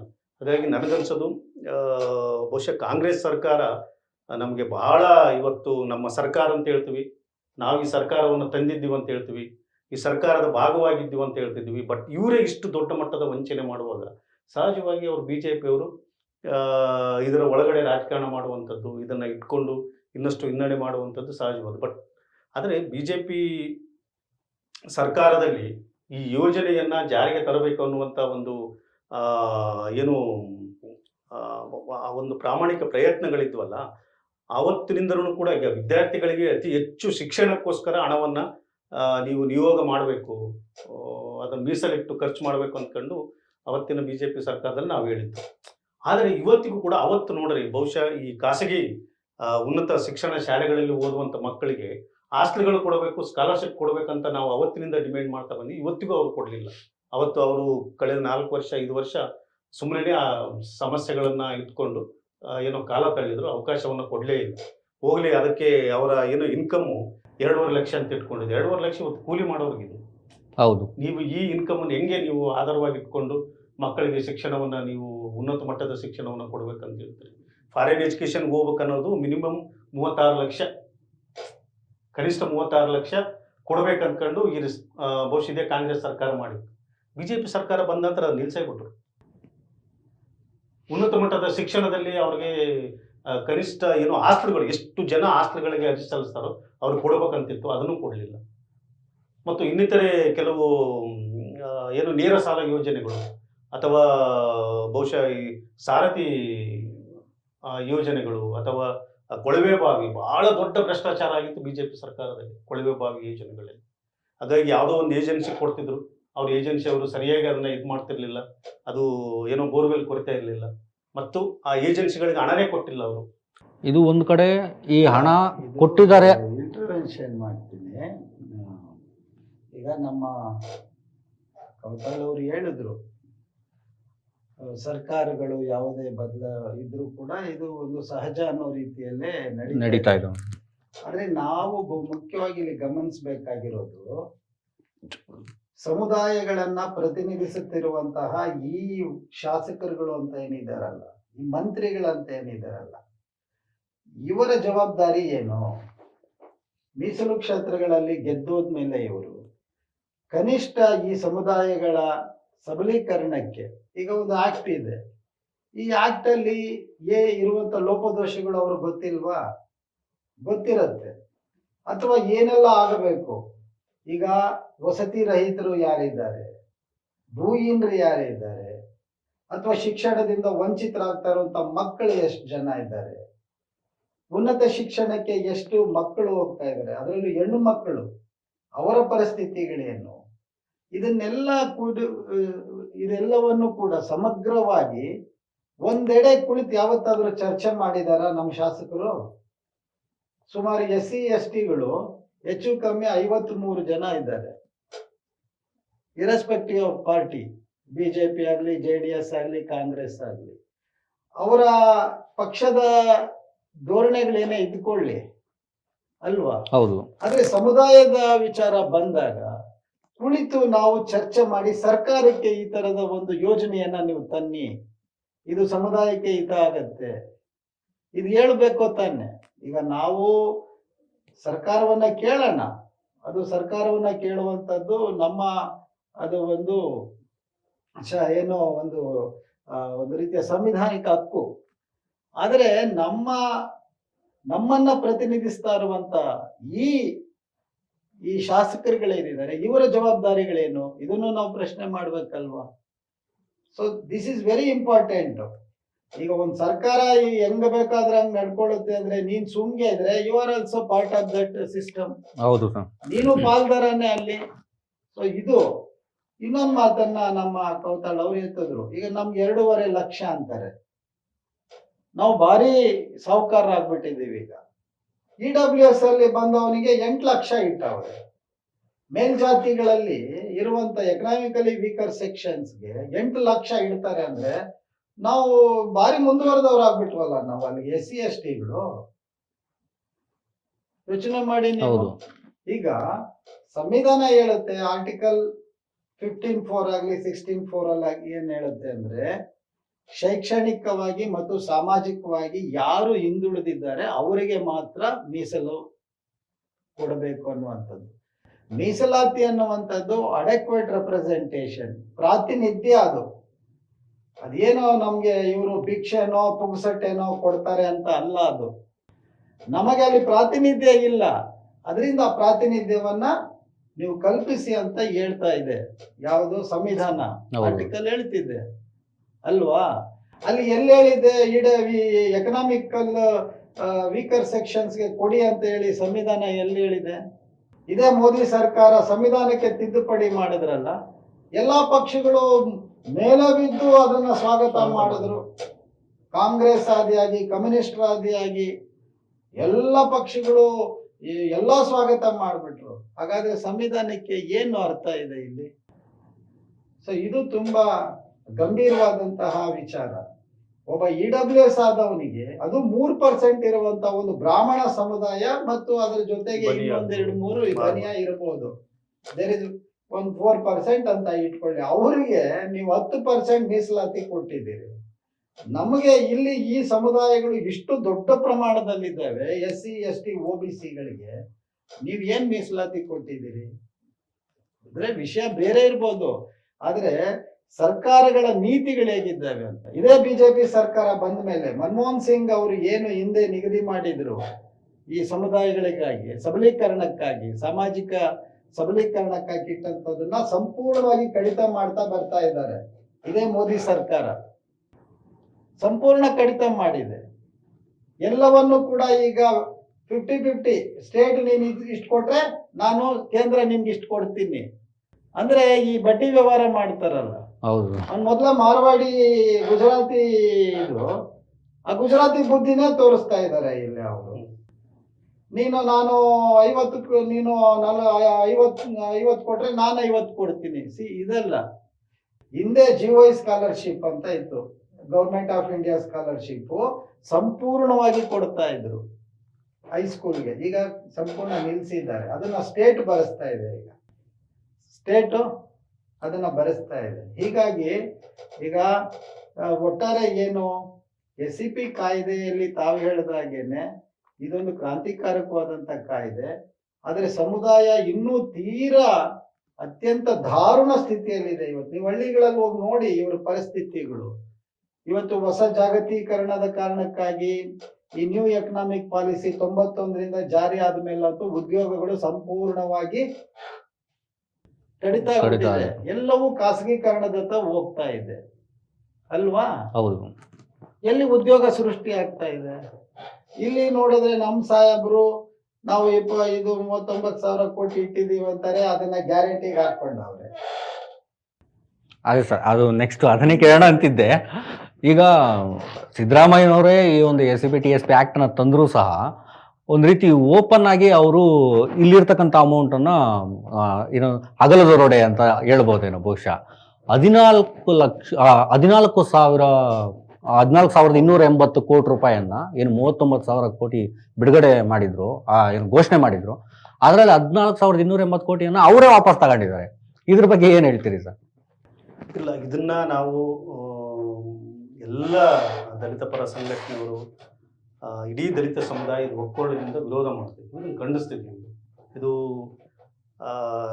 ಏನು SC/SP ಮತ್ತು TSPಯ ಶಾಸನಬದ್ಧವಾದ ಕಾಯ್ದೆಯನ್ನು ರಾಜ್ಯ ಸರ್ಕಾರ ಇದೇ ಸಿದ್ದರಾಮಯ್ಯ ಅವರು ತಂದು ಈ ಶಾಸನದಲ್ಲಿರುವಂಥ ಕಾಯ್ದೆಗಳನ್ನು ಅಥವಾ ಅದರ ನೀತಿಗಳನ್ನು ಅದರ ಎಲ್ಲ ಯೋಜನೆಗಳನ್ನು ಇವರೇ ಬಹುಶಃ ಗಾಳಿಗೆ ತೂರಿದ್ದಾರೆ. ಹೌದು. ಈ ಕಾಯ್ದೆಗೆ ಒಂದು ರೀತಿ ಗಂಡಾಂತರವನ್ನು ತಂದಿದ್ದಾರೆ ಅಥವಾ ಕಾಯ್ದೆಯನ್ನು ದುರ್ಬಳಕೆ ಮಾಡ್ಕೊಳ್ಬೋದು ಅನ್ನೋಂಥದ್ದು ರಾಜ್ಯ ಸರ್ಕಾರವೇ ನಿಂತ್ಕೊಂಡು ಇವತ್ತು ಬಹುಶಃ ಈ ಏನು ಗ್ಯಾರಂಟಿ ಯೋಜನೆಗಳಿದ್ದಾವೋ ಅದಕ್ಕೆ ಈ SCP TSP ಹಣವನ್ನು ಬಳಕೆ ಮಾಡೋದಿದ್ದಲ್ಲ, ಇದು ಖಂಡನಾರ್ಹ. ಬಟ್ ನಾವೇನು ಹೇಳ್ತಿದ್ವಿ, ಈ ಒಂದು 5 ಗ್ಯಾರಂಟಿ ಯೋಜನೆಗಳನ್ನು ಜಾರಿಗೆ ತರಬಾರ್ದಂತ ನಾವಿಲ್ಲ, ಇದರ ವಿರೋಧಿಗಳಲ್ಲ ನಾವು. ಇದು ಇರಬೇಕು, ಈ 5 ಗ್ಯಾರಂಟಿಗಳಿರಲಿ. ಇದರಿಂದ ಏನೋ ಬಡವರಿರಲಿ, ಮಹಿಳೆಯರಿರಲಿ, ಅಥವಾ ರೈತಾಪಿ ಜನ ಇರಲಿ, ಅಥವಾ ಕೂಲಿ ಮಾಡೋ ಸಮುದಾಯಗಳಿರಲಿ, ಅವರೆಲ್ಲರಿಗೂ ಇದು ಖಂಡಿತವಾಗ್ಲೂ ಒಳಿತನ್ನು ಬಯಸಿದ್ವಿ. ಇಲ್ಲ ಅಂತ ನಾವು ಇದನ್ನು ಖಂಡಿತವಾಗ್ಲೂ ಈ ಗ್ಯಾರಂಟಿ ಯೋಜನೆ ಬಳಸ್ತಾ ಇಲ್ಲ, ನಾವು ಇದನ್ನು ವಿರೋಧಿಸ್ತಿಲ್ಲ, ಇದರ ಪರವಾಗಿದ್ದೀವಿ. ಆದರೆ ಈ ಯೋಜನೆಗೆ ಈ ಸಮುದಾಯಗಳ ಅತ್ಯಂತ ದುಸ್ಥಿತಿಯಲ್ಲಿರುವ ಸಮುದಾಯಗಳ ಬಡತನದಲ್ಲಿರಿ ಅಥವಾ ಈ ಸಮುದಾಯಗಳ ಅಭಿವೃದ್ಧಿಗೋಸ್ಕರ ಇರುವಂಥ ಹಣವನ್ನು ನೀವು ಏಕಾಏಕಿಯಾಗಿ ಈ ಕಾಯ್ದೆಯ ಮೂಲ ಆಶಯಗಳನ್ನೇ ಬಹುಶಃ ಗಾಳಿಗೆ ತೂರಿ ನಾಶ ಮಾಡಿ ಇಷ್ಟು ದೊಡ್ಡ ಮಟ್ಟದ 14,000 ಕೋಟಿಯನ್ನು ನೀವು ಈ ಒಂದು ಗ್ಯಾರಂಟಿಗಳಿಗೆ ತಕ್ಕೊಳ್ಳುವಂಥದ್ದು ಇದೆಲ್ಲ, ಅದು ನಾವು ಯಾರೂ ಕೂಡ ಇದರ ಪರವಾಗಿಲ್ಲ. ಹಾಗಾಗಿ ನೀವು ಆ ಯೋಜನೆಗಳನ್ನ ಇಟ್ಕೊಳ್ಳಿ, ಅದನ್ನ ನೀವು ಜಾರಿಗೆ ತರ್ರಿ. ಬಟ್ ಆದರೆ ಅದರಲ್ಲಿ SCಗಳಿದ್ದಾರಾ, ಮಹಿಳೆಯರು SC ಅವರಿದ್ದಾರಾ, ಅಥವಾ ಇದರ ಫಲಾನುಭವಿಗಳಲ್ಲಿ 70% SCಗಳಿದ್ದಾರೆ ಅನ್ನೋದಾಗಿದ್ರೆ ನೀವು ಮೊದಲೇ ಹೇಳ್ಬೇಕಾಗಿತ್ತು. ನೀವು ಆ ಗ್ಯಾರಂಟಿ ಯೋಜನೆಗಳನ್ನು ಜಾರಿಗೆ ತರುವಾಗ SCP ಯೋಜನೆಗಳನ್ನು ಬಳಕೆಗೆ ನಾವು ಈ ಗ್ಯಾರಂಟಿಗಳಲ್ಲಿ ತೆಕ್ಕೊಳ್ತೀವಂತ ಸರ್ಕಾರ ಹೇಳಬೇಕಾಗಿತ್ತು. ಹಾಗಾಗಿ ಸರ್ಕಾರ ಇದೇ ವಿಶೇಷವಾಗಿ ಸಿದ್ದರಾಮಯ್ಯ ಅವ್ರ ಸರ್ಕಾರ ಬಹುಶಃ ನಮಗೆ ಇನ್ನೊಂದು ಏನಂತ ಹೇಳಿದ್ರೆ, ಅಣ್ಣವ್ರು ಹೇಳ್ದಂಗೆ ನಮ್ಮ ಏನೋ ಈ ಮೀಸಲು ಕ್ಷೇತ್ರದಿಂದ ಇವತ್ತು ಏನು ಗೆದ್ದು ಬರ್ತಿದ್ದಾರೋ ಅವರು ಕನಿಷ್ಠ ಮಟ್ಟದಲ್ಲಿ ಇದ್ರ ಬಗ್ಗೆ ಇದನ್ನ ಪ್ರತಿವಿರೋಧ ಮಾಡ್ತಾ ಇಲ್ಲ. ಅವರು ಇದು ಆಗಬಾರ್ದಂತ ಒಬ್ಬರು ಕೂಡ ಮಾತಾಡಕ್ ತಯಾರಿಲ್ಲ, ಎಲ್ಲ ಪಕ್ಷದಲ್ಲಿ ಇರೋದು. ಹಂಗಾಗಿ ಇದು ಬಹುಶಃ ಶಾಸನ ಸಭೆಗಳಲ್ಲಿ ಇರೋಂಥವ್ರು ಮಾತಾಡ್ತಿಲ್ಲ. ಇವತ್ತು ದಲಿತ ಸಂಘಟನೆಗಳು ಆಯಾ ಕಾಲಕ್ಕೆ ಬಂದಿರುವ ಸರ್ಕಾರದ ನೀತಿಗಳನ್ನು ಖಂಡಿಸಿ ಅವರು ಸಹಜವಾಗಿ ನಾವು ಪ್ರತಿಭಟನೆ ಮಾಡ್ತಾ ಸರ್ಕಾರವನ್ನು ತಿದ್ದುವಂತ ಪ್ರಯತ್ನ ಮಾಡ್ತೇವೆ. ಆದರೆ ಇದರ ಶಾಸನ ಸಭೆಗಳಲ್ಲಿ ಮಾತಾಡಬೇಕಾಗಿದೆ, ಇದನ್ನು ಖಂಡಿಸಬೇಕಾಗಿದೆ. ಇದು ಯಾಕಂದ್ರೆ ಈ ಕಾಯ್ದೆಗೆ ಈ ಸರ್ಕಾರ ಈ ಕಾಯ್ದೆಯನ್ನು ತಾನೇ ರೂಪಿಸಿ ಈ ಕಾಯ್ದೆಗೆ ಅವರೇ ಒಂದು ರೀತಿ ಅಪಮಾನ ಮಾಡ್ತಿದ್ದಾರೆ. ಈ ಕಾಯ್ದೆಯ ಆಶಯಗಳನ್ನು ಅವರು ನಾಶ ಮಾಡ್ತಿದ್ದಾರೆ. ಇದು ಯಾರು ಸಿದ್ದರಾಮಯ್ಯ ಅವರು ಇರಲಿ ಅಥವಾ ಸಮಾಜ ಕಲ್ಯಾಣ ಮಂತ್ರಿಗಳಿರಲಿ, ಇದನ್ನು ಕೂಡಲೇ ವಾಪಸ್ ಮಾಡಬೇಕು. ಈ ಸಾರಿ ಬಜೆಟ್ನಲ್ಲಿ ಯಾವ ಕಾರಣಕ್ಕೂ ಈ ಗ್ಯಾರಂಟಿ ಯೋಜನೆಗಳಿಗೆ SC/SP TSP ಹಣವನ್ನು ಬಳಸ್ಕೊಳ್ಬಾರ್ದು ಮತ್ತು ತೆಕ್ಕೊಳ್ಬಾರ್ದು. ಹಂಗೇನಾದರೂ ಇವು ಸರ್ಕಾರ ಮತ್ತೆ ಅದೇ ರೀತಿ ಹಠಮಾರಿ ಮಾಡಿ ಈ ಹಣವನ್ನು ಇವರು ಏನಾದ್ರು ದುರ್ಬಳಕೆ ಮಾಡಿಕೊಂಡ್ರೆ ನಾವು ಸರ್ಕಾರದ ವಿರುದ್ಧ ಹೋರಾಟ ಮಾಡಲೇಬೇಕಾದ ಅನಿವಾರ್ಯತೆ ಇದೆ. ಹಾಗಾಗಿ ನಾವು ಈ ಸರ್ಕಾರದ ಜೊತೆಗಿರೋಂಥವ್ರೆ ನಾವು ಇವತ್ತು ಹೇಳ್ತಿದ್ದೀವಿ, ಸರ್ಕಾರ ಇರಬೇಕಿದ್ದು. BJP ಖಂಡಿತವಾಗಿ ಇರಬಾರ್ದಂತ ನಾವೆಲ್ಲರೂ ಹೇಳಿದಂಥವ್ರು, ಮುಂದೇನೂ ಇರಬಾರ್ದಂತ ಹೇಳ್ತಿದ್ವಿ. ಬಟ್ ಆದರೆ ಈ ಸರ್ಕಾರ ಬಹುಶಃ ಎಲ್ಲ ದಲಿತ ಪರ ಸಂಘಟನೆಗಳು, ದಲಿತ ವಾಯ್ಸ್, ಸ್ಪೆಷಲಿ ಬಾಬಾ ಸಾಹೇಬ್ ಅಂಬೇಡ್ಕರ್ ಅವರು ಚಳುವಳಿಯನ್ನು ಮುನ್ನಡೆಸ್ತಕ್ಕಂಥವ್ರು ನಾವೆಲ್ಲರೂ ಹೇಳ್ತಿದ್ದೀವಿ, ಈ ಗ್ಯಾರಂಟಿ ಯೋಜನೆಗಳಿಗೆ SCP TSP ಹಣವನ್ನು ಬಳಕೆ ಮಾಡಿಕೊಳ್ಬಾರ್ದು. ಇದು ಅತ್ಯಂತ ಏನೋ ಬಾಬಾ ಸಾಹೇಬರ ವಿರೋಧಿ, ಇದು ಶಾಸನ ವಿರೋಧಿ ಮತ್ತು ಇದು ದಲಿತ ವಿರೋಧಿ ಆಲೋಚನೆ. ಇದನ್ನು ಕೈ ಬಿಡಬೇಕು ಅನ್ನೋಂಥದ್ದನ್ನು ಕೂಡ ನಾವು ಈ ಸಂದರ್ಭದಲ್ಲಿ ಕೇಳ್ತಾ ಇದ್ದೀವಿ. ಸೊ ಮತ್ತೆ ಇಲ್ಲಿ ಇನ್ನೊಂದು ಪಾಯಿಂಟ್ ಏನಂದರೆ, ಇಲ್ಲಿ ಹಣ ಬಿಡುಗಡೆ ಆಗೋದು ಒಂದು, ಮತ್ತು ಈಗ ಆಲ್ರೆಡಿ ಅವರೇನೋ 14,000 ಕೋಟಿ ತಗೊಂಡಿದ್ದಾರೆ, ಈ ಒಂದು ಚರ್ಚೆ ಇದೆ. ಈ ಚರ್ಚೆ ಮಧ್ಯೆ ಇನ್ನೊಂದು ಚರ್ಚೆ ಆಗಬೇಕಾಗಿತ್ತು. ಏನು, ಈಗ ಸೋಷಿಯಲ್ ವೆಲ್ಫೇರ್ ಡಿಪಾರ್ಟ್ಮೆಂಟ್ಗೆ 4,000 ಕೋಟಿಯನ್ನು ಬಿಡುಗಡೆ ಮಾಡಿದ್ದಾರೆ. ಸೊ ಅದರಲ್ಲಿ 2,200 ಕೋಟಿ ರೂಪಾಯಿ ಅಷ್ಟು ಹಣ ಖರ್ಚೇ ಮಾಡಿಲ್ಲ. ಈ ಇರ್ತಕ್ಕಂಥ 4,000 ಕೋಟಿಯನ್ನು ಇವರು ಖರ್ಚು ಮಾಡಬೇಕಾಗಿತ್ತಲ್ವ, ಅದರಲ್ಲಿ ಅರ್ಧಕ್ಕರ್ಧ ಇವರು ಖರ್ಚೇ ಮಾಡ್ತಿಲ್ಲ. ಇದ್ರ ಬಗ್ಗೆ ಏನು ಹೇಳ್ತೀರಿ ಸರ್? ಇಲ್ಲ, ಈಗ ನೀವು ಹೆಂಗ್ ಪ್ರಶ್ನೆ ಮಾಡಿದ್ರು ಅದು ಅಲ್ಲಿಗೆ ಬರುತ್ತೆ. ಈಗ ಬಿಡುಗಡೆ ಮಾಡೋದು ಒಂದು ಹಂತ, ಬಿಡುಗಡೆ ಮಾಡದ ಮೇಲೆ ಕೊಟ್ಟಿರೋ ಹಣವನ್ನು ಕೂಡ ಸರಿಯಾಗಿ ಖರ್ಚು ಮಾಡದಿರುವುದು ದೊಡ್ಡ ಅಪರಾಧ. ಮೊನ್ನೆ ಸನ್ಮಾನ್ಯ ಮಂತ್ರಿಗಳೇ ಒಂದು ಹೇಳಿಕೆಯನ್ನ ಬಿಡುಗಡೆ ಮಾಡಿದ್ದಾರೆ, ತಮಗೂ ಗೊತ್ತಿದೆ. ಇದುವರೆಗೂ ಮೊದಲನೇ ಅಂದ್ರೆ 24-25ರ ಬಜೆಟ್ ಏನಾಯ್ತಲ್ಲ, ಬಜೆಟಿನ ನಂತರ ಈಗ ಏನ್ ಖರ್ಚು ಮಾಡಿದಾರಲ್ಲ, ಅದು ಕೇವಲ 54% ಏನೋ ಖರ್ಚಾಗಿದೆ ಅಂತ. ನೆನ್ನೆ ಮುಖ್ಯಮಂತ್ರಿಗಳಿಗೆ ಅದೇ ಕೇಳಿದ್ವಿ, ಬಿಡುಗಡೆ ಮಾಡಿರೋ ಹಣದಲ್ಲಿ ಸರಿಯಾಗಿ ಖರ್ಚು ಮಾಡಿಲ್ಲ, ಅದು ಉಳಿದಿದೆ. ಈಗ ಮತ್ತೆ ತಾವು ಬಜೆಟ್ ಮಂಡನೆ ಮಾಡಕ್ ಹೊರಟಿದ್ದೀರಿ. ಈಗ 25ರ ಸಾಲಿನ ಬಜೆಟ್ ಅನ್ನ ತಾವು ಮಂಡನೆ ಮಾಡ್ತಾ ಇದ್ದೀರಿ, ಖರ್ಚೇ ಮಾಡ್ಲಿಲ್ಲ. ಮತ್ತೆ ಇದನ್ನ ನಾವು ಕ್ಯಾರಿ ಫಾರ್ವರ್ಡ್ ಮಾಡ್ತೀವಿ ಅಂತೀವಿ. ಇದು ವಿರೋಧಾಭಾಸವಲ್ವಾ ಅನ್ನುವಂಥ ಮಾತನ್ನ ಮುಖ್ಯಮಂತ್ರಿಗಳಿಗೂ ಕೂಡ ನಾವು ಗಮನಕ್ಕೆ ತಂದಿದ್ದೀವಿ. ಇಲ್ಲಿ ಏನ ಆಗಿದೆ ಮುರಳಿ ಅವರೇ, ಈ ಅಧಿಕಾರಶಾಹಿ ಅನ್ನುವಂಥದ್ದು ಇದೆಯಲ್ಲ, ಇದು ದೊಡ್ಡ ಯಜ್ಞ. ಇದು ಈ ಅಧಿಕಾರಶಾಹಿ ಅನ್ನುವಂಥ ಯಜ್ಞ ಏನ್ ಮಾಡುತ್ತಾ ಇದೆ ಅಂದ್ರೆ, ಈಗ ಸರ್ಕಾರದಲ್ಲಿ ಮಂತ್ರಿಗಳಾಗ್ಲಿ ಶಾಸಕರುಗಳಾಗ್ಲಿ ಅವರು ಒಂದ್ ಕಡೆ ಅವ್ರಿಗೆ ದುಡ್ಡು ಬೇಕು, ಅವ್ರಿಗೆ ಕ್ಷೇತ್ರಗಳಿಗೆ ದುಡ್ಡು ಬೇಕು, ಡೆವಲಪ್ಮೆಂಟ್ ದುಡ್ಡು ಬೇಕು. ಹಂಗಾಗಿ ಇವ್ರು ಏನ್ ಮಾಡ್ತಾರೆ, ನಮ್ಗೆ ಯಾರಿಗೂ ನಮ್ಗೆ ಅದ್ರ ಬಗ್ಗೆ ಸರಿಯಾಗಿ ದುಡ್ಡು ಹೇಗ್ ಬರುತ್ತೆ, ಎಷ್ಟು ಹಂತದಲ್ಲಿ ನಮ್ಮ ಈ ಫೈನಾನ್ಷಿಯಲ್ ಡಿಪಾರ್ಟ್ಮೆಂಟ್ ಬಿಡುಗಡೆ ಮಾಡುತ್ತೆ ಅನ್ನೋದ್ರ ಬಗ್ಗೆ ನಾವು ಅದ್ರ ಬಗ್ಗೆ ಹೆಚ್ಚು ಯೋಚನೆ ಮಾಡಕ್ ಹೋಗೋದಿಲ್ಲ ನಾವು.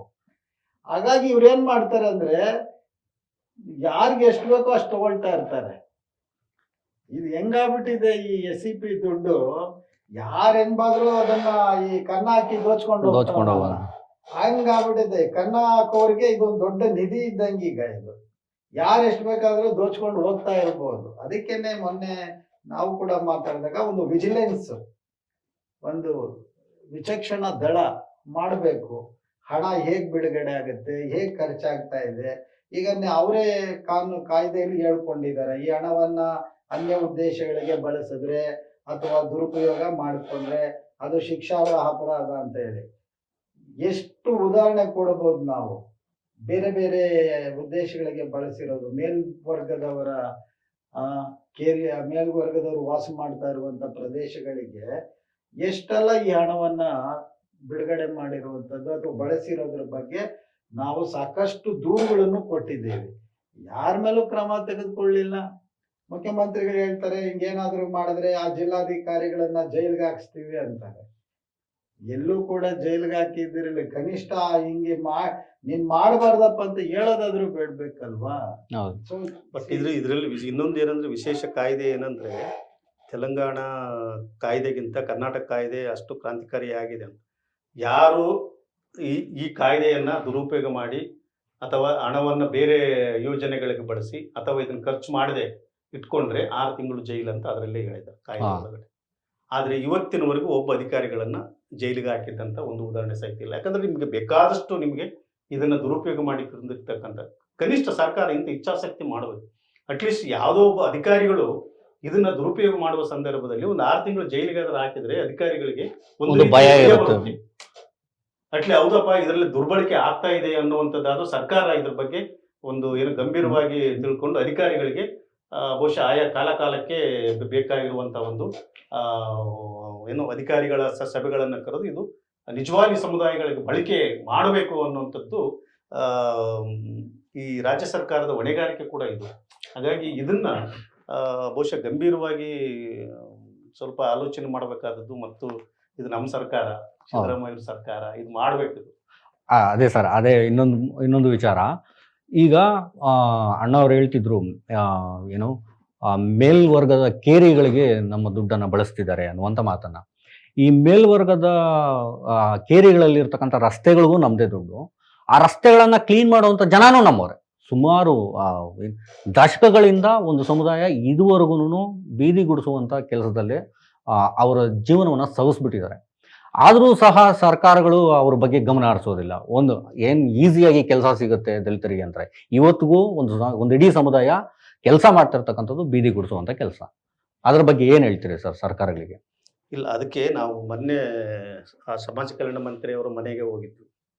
ಈ ಎಲ್ಲ ಕೆಲವು ಪ್ರಮುಖವಾದಂಥ ಹಕ್ಕೊತ್ತಾಯಗಳನ್ನ ಇಟ್ಕೊಂಡು ಮಂತ್ರಿಗಳನ್ನ ಭೇಟಿ ಮಾಡಿದ್ವಿ.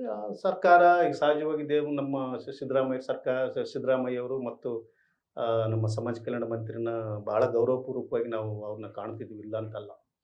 ಆದರೆ ಇವ್ರ ಬಗ್ಗೆ ಬಹಳ ದೊಡ್ಡ ನಿರೀಕ್ಷೆ ಇಟ್ಕೊಂಡಿದ್ವಿ ನಾವು. ಈ ಸಮುದಾಯಕ ಪರವಾಗಿ ಇವರ ಅಭಿವೃದ್ಧಿಯ ವಿಚಾರದಲ್ಲಿ ಇವರಿಬ್ಬರು ಬಹಳ ದಿಟ್ಟವಾದಂಥ ನಿರ್ಧಾರ ತೆಕ್ಕೊಂಡು ಈ ಸಮುದಾಯಗಳ ಅಭಿವೃದ್ಧಿಯನ್ನು ಮಾಡ್ತಾರೆ. ವಿಶೇಷವಾಗಿ ಬಹುಶಃ ಅವ್ರ ಜೊತೆ ನಾವು ಮಾತಾಡುವಾಗ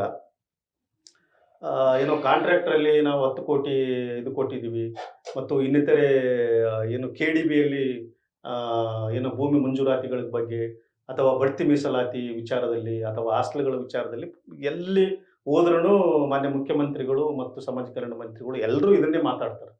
ನಾವು ಇದನ್ನು ಸ್ವಾಗತ ಮಾಡ್ತೀವಿ, ಇಲ್ಲ ಅಂತಲ್ಲ, ಕೊಟ್ಟಿದ್ದು ಯೋಜನೆಗಳನ್ನು ಖಂಡಿತವಾಗಿ ನಾವು ಸ್ವಾಗತ ಮಾಡ್ತೀವಿ. ಆದರೆ ಇಲ್ಲಿ ಬಹಳ ಮುಖ್ಯವಾಗಿ ಆಗಬೇಕಾದಂಥ ಒಂದು ಪ್ರಶ್ನೆ ಇದೆಲ್ಲ, ವಿಶೇಷವಾಗಿ ನಾವು ಅವತ್ತು ಕೇಳಿದ್ದೇನೆಂದ್ರೆ, ಸರ್ ಇಷ್ಟೆಲ್ಲ ಮಾತಾಡ್ತೀರಿ, ಸಂವಿಧಾನ ಜಾತ್ರೆಗಳನ್ನು ಮಾಡ್ತಿದ್ವಿ, ಸಂವಿಧಾನದ ಜಾಗೃತಿ ಕಾರ್ಯಕ್ರಮಗಳನ್ನು ಮಾಡ್ತಿದ್ವಿ, ಪ್ರಜಾಪ್ರಭುತ್ವ ಉಳಿವಿಗೋಸ್ಕರ ಮಾಡ್ತಿದ್ವಿ, ಮತ್ತು ಇಷ್ಟೆಲ್ಲ ಸಾವಿರಾರು ಕೋಟಿ ಲಕ್ಷಾಂತರ ಕೋಟಿ ಹಣವನ್ನು ಈ ಸಮುದಾಯಗಳಿಗೆ ನೀವು ಏನೋ ಇಡ್ತೀರ ಅಂತ ಹೇಳ್ತಿದ್ರೆ ಸ್ವಾಗತ. ಆದರೆ ಇವತ್ತಿಗೂ ಬೀದಿಗಳಲ್ಲಿ ಏನೋ ಕಸ ಗುಡಿಸುವಂಥ ಜನ, ಕಕ್ಕಸ ಗುಡಿಸುವಂಥ ಸಮುದಾಯಗಳು, ಪೌರ ಕಾರ್ಮಿಕರು, ಲಾರಿ ಡ್ರೈವರ್ಗಳು ಅಥವಾ ಏನೋ ವೇಸ್ಟ್ ಎತ್ತಂಥವ್ರು ಇವತ್ತು ಬೀದಿಗಳಲ್ಲಿ ಕೈಯಿಂದ ಮಲ ಬರುವಂಥ ಪದ್ಧತಿ ಇವತ್ತಿಗೂ ಜಾರಿಯಲ್ಲಿದೆ.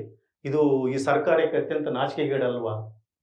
ನಾವು ಸಂವಿಧಾನದ ಬಗ್ಗೆ ಮಾತಾಡ್ತೀವಿ, ಯೋಜನೆಗಳ ಬಗ್ಗೆ ಮಾತಾಡ್ತೀವಿ, ಲಕ್ಷಾಂತರ ಕೋಟಿ ಬಗ್ಗೆ ಯೋಜನೆಗಳಿಗೆ ಸಮುದಾಯಗಳಿಗೆ ಇಟ್ಟಿವಿ ಅಂತ ಹೇಳ್ತಿದ್ವಿ. ಬಟ್ ಇವತ್ತು ಕೂಡ ಕಟ್ಟಕಡೆಯಲ್ಲಿ ಈ ಸಮುದಾಯಗಳು ಕಕ್ಕಸೆತ್ತುವಂಥದ್ದು, ಕಸ ಗುಡಿಸುವಂಥದ್ದು, ಅಥವಾ ಇವರು ಇಷ್ಟೊಂದು ದಾರಿದ್ರ್ಯ ಸ್ಥಿತಿಯಲ್ಲಿ, ದೈನಂದಿನ ಸ್ಥಿತಿಯಲ್ಲಿ ಈ ಸಮುದಾಯಗಳು ಬದುಕುವಂಥದ್ದು ನಿಮ್ಗೇನು ಅನಿಸ್ತಾ ಇಲ್ಲ ಸರ್ ಅಂತ ಕೇಳಿದ್ವಿ, ಚೀಫ್ ಮಿನಿಸ್ಟರ್ಗೂ ಕೇಳಿದ್ವಿ.